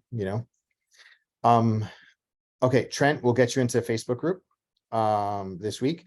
Mike, when does the 7-figure program start? This fall. Let's get you in there for sure. I'll actually reach out to you because I gotta wait for us to work together. Any other questions? Okay, what's an average marketing cost per spend? PPC. So it all depends. There's different, Chris, there's different ways that you can look at it. One is you can, so Chris's question is, what's your average spend per buyer by customer? So 2 ways. One, you can take a percentage of your overall revenue, like 5 to 10%, that depending on how you feel, right? You can do that, but it all depends on what you're selling. The second thing is you could do a cost per acquisition. You come up with a product, you know what your average cost is, how much you're willing to spend to acquire that customer that's going to buy that thing. So if you is selling a $5,000 table, if doing bath and vanities, you're doing whatever, and let's just say it's $5,000. Are you willing to spend $500 to acquire that customer? If so, that's about 10%. So that's the way I would look at it. Sometimes too, people will use the cost of acquiring. So like you can pay half, right? Like $2,500. That's really high. But if you spend that much, then you're going to gain more attention. And hopefully, if your sales skills are up to par, then you can do it. How do you tell if you're spending too much on your business? If you're running out of money, just joking. But how do you tell if you're spending too much on your business? There are seasons for your business. Are you in invest mode, or are you bloated with expenses? If you are not making the right investments, like it all depends, right? Like, are you able to pay yourself and have a little bit extra to invest in marketing and growth? Like, if you don't have to pay yourself and you don't have enough to invest in growth and marketing, then you should probably look to either bump up your brand and increase your marketing and that sort of stuff, or cut expenses. And oftentimes, if you need to cut expenses, then you're probably doing too much. You're probably right. Like, just cut expenses. Never cut marketing though. Never cut marketing, because that's your lifeline. All right. Okay. Questions? Any other questions? Any other questions? How long do you throw money at boosted posts on Facebook before you stop spending? I boosted, not getting anything. Is marketplace the wrong place? Potentially. So what I would do, Justin, for you, dude, I just gave you the strategy the other day. Just like literally do that. Okay, but I'm going to answer your question. I would throw a low amount of money out there and make sure that you're comfortable with it. And so this is the thing. So this is a very, very important thing that I'm going to say. This isn't just for you, Justin, because you're my boy, but it is, be comfortable with spending a couple $100 a month on marketing, advertising, and make sure that you boost it in an area. I would split that money between boosted marketplace and then boosted Facebook page posts, because which one brings a more qualified client, then put more money on that. But I like the idea of spending $100, $200 a month just to get your name out there and make sure that it's your face, your logo, your name. And so if you're driving in town, everybody knows your name. It's like, and do it within a certain distance and radius. But like, yeah, like I mean, I spend like $500 on ads every month. I mean, at some points I was spending $1,000, $1,500, but I was all about building a list. And oftentimes you just need to build a list and leads out there. And that's why I said, split the money between Facebook posts, boosted posts from your page, and then marketplace. All right. Does that help? 2 people responded. Wrong Justin. Oh, that's the wrong Justin. Sorry, Justin. Justin, did you have a question? Sorry. Oh, yeah. I'm sorry. So you're Justin KH. Okay. 2 people responded. Yeah. So yes. Now I know what you're talking about. Boosted Facebook post, not marketplace. Oh man, I wish you had clarified that with me before. Yes. How do you know what type of marketing is for your business? That's hard to ask. That's hard to without knowing your business.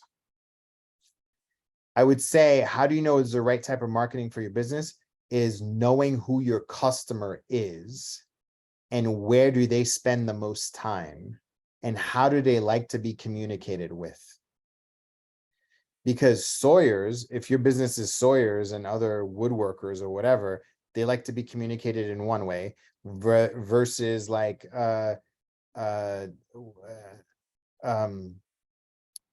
middle class millennial moms in the suburbs who want dining room tables. They're completely different. When would you, okay, Justin said, when would you recommend adding an employee? I feel that my backlog isn't huge. It could be, but I could be a little faster and efficient. I don't want to lose customers at the same time paying too much. I think we talked about this, Justin. I think you just need to just like bring somebody on because what you need to do is get used to spending that money.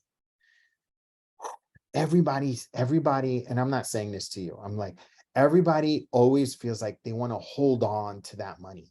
What you actually need to do is like, you need to like hire somebody, have them mess up, but train them properly. And now if they mess up, you hire somebody else. And then now that second person is a better employee because now you know how to manage them, right? Like that's the biggest thing. The biggest thing is if you can figure out like, bring on somebody one day a week, like Fridays, and that person is your sawmill assistant and they are doing stuff and you're like training them. They're closing, like they're cleaning, they're doing like grunt work to make your job a little bit easier, but get used to spending that money. Spend the money, spend the money. If you have it coming in, don't kill yourself because you want at the end of the day that you have enough time and energy to put back into your family. If you don't have that, then you're going to be more tired. Does that make sense? Like just get used to the idea of like paying, because that's how you get into the mindset of like, I don't want to lose customers, but at the same time paying too much. You're going to determine the price and they either want it or not, but pay them a day rate or pay them an hourly or whatever. Maybe you pay them whatever you want to do, hourly or day rate. You pay them, and have a distinct job that you want them to do and try it out one day a week and then ask them, hey, are you available 2 days a week when you start getting busy? Because if you have them and they're doing more stuff for you, then that will give you the mind space for you to do something else. But in the beginning, it's going to suck. It's going to suck. Right? And so for me, it's like, just get used to spending the money. Like, it's not spending money. You're investing in the growth of your business. Does that make sense? You need to invest. Don't think about spending money. Think about it's an investment. When I say like, oh man, like I spent $80,000 on mentors. Like, no, I invested in myself. The same way that like I have a brother-in-law. He has a pizza company in Michigan. He takes all of his profits, dumps it back into his business. It's the same thing for you. Dump it all. Like, take what you need for your family, dump the rest back into your business. Dump it into ads, dump it into marketing, dump it into branding, dump it into like, put it into hiring people. Like, you should have an assistant, right? I mean, we're going to get you an assistant too, like a virtual marketing assistant. But like that's what you need to do. Is that helpful, Justin? And I hope that was helpful to everybody else to just listen to, just like look at, because that's I mean, you've hired people before, but now you get to hire people based off of the thing that you truly want to build. So like, just get used to that. All right. And now you get to build people the right way. Okay. Is there a general avatar for architects and designers? No, because they're all different. I would just figure out, you know what I would do, Chris, for you? I would look at like any architect designer events happening in your town and show up to them. Friend them on Facebook, friend them on LinkedIn, like do an informational interview with them. Like maybe you start like a Southern North Carolina designers, group or something. You know what I mean? Like you need to know them in order for them to get to like you and know you. Bill said, how do you train yourself to have the correct mindset? Man, I knew that I would be in a different line of business. I would say what is the wrong mindset or a limited mindset or a fixed mindset? Is it serving you? If the answer is yes, then just stay like that. If the answer is no, get curious and start figuring out how you can start developing a bigger, broader mindset. Like watch YouTube videos, listen to books, about like John D. Rockefeller. There's a Rockefeller book, which is crazy. Like watch documentaries about people that are building really big things. There's a book called Shoe Dog about the guy that started Nike. Richard Branson wrote a book called Losing My Virginity. The guy that started Starbucks, he created a book called Pour Your Heart Into It. You want to think about, like, man, I read that book and I get goosebumps. Because you get to see like that. So I would say, how do you train yourself to have the correct mindset? Start reading biographies of people that have done really monumental things. Really monumental things. The type of stuff that scares you. And look, I don't know how old you are, Bill, but like, you're never too old to be thinking big and going big. All right.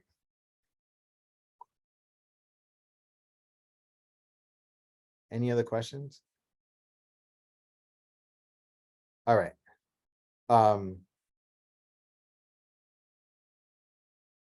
Any other questions? All right. Thank you guys. That was fun. I went 2.5 hours. That was pretty long. Whoever's interested, send Brittany a text. Let's get these 5 things filled. You get in at a lower price. For my clients that are in, you guys are good. We're gonna take care of you and go bigger, better. We got new and improved systems. We got things coming up. We got a lot of work to do. And I'm excited. I'm excited to blow up this year. I'm excited. We're gonna do really, really big things. Question is, whether you're gonna do it with us or you're gonna do it by yourself. All right. Thank you guys. Thank you for your time. I really appreciate it. I hope you all have an amazing evening. Take care.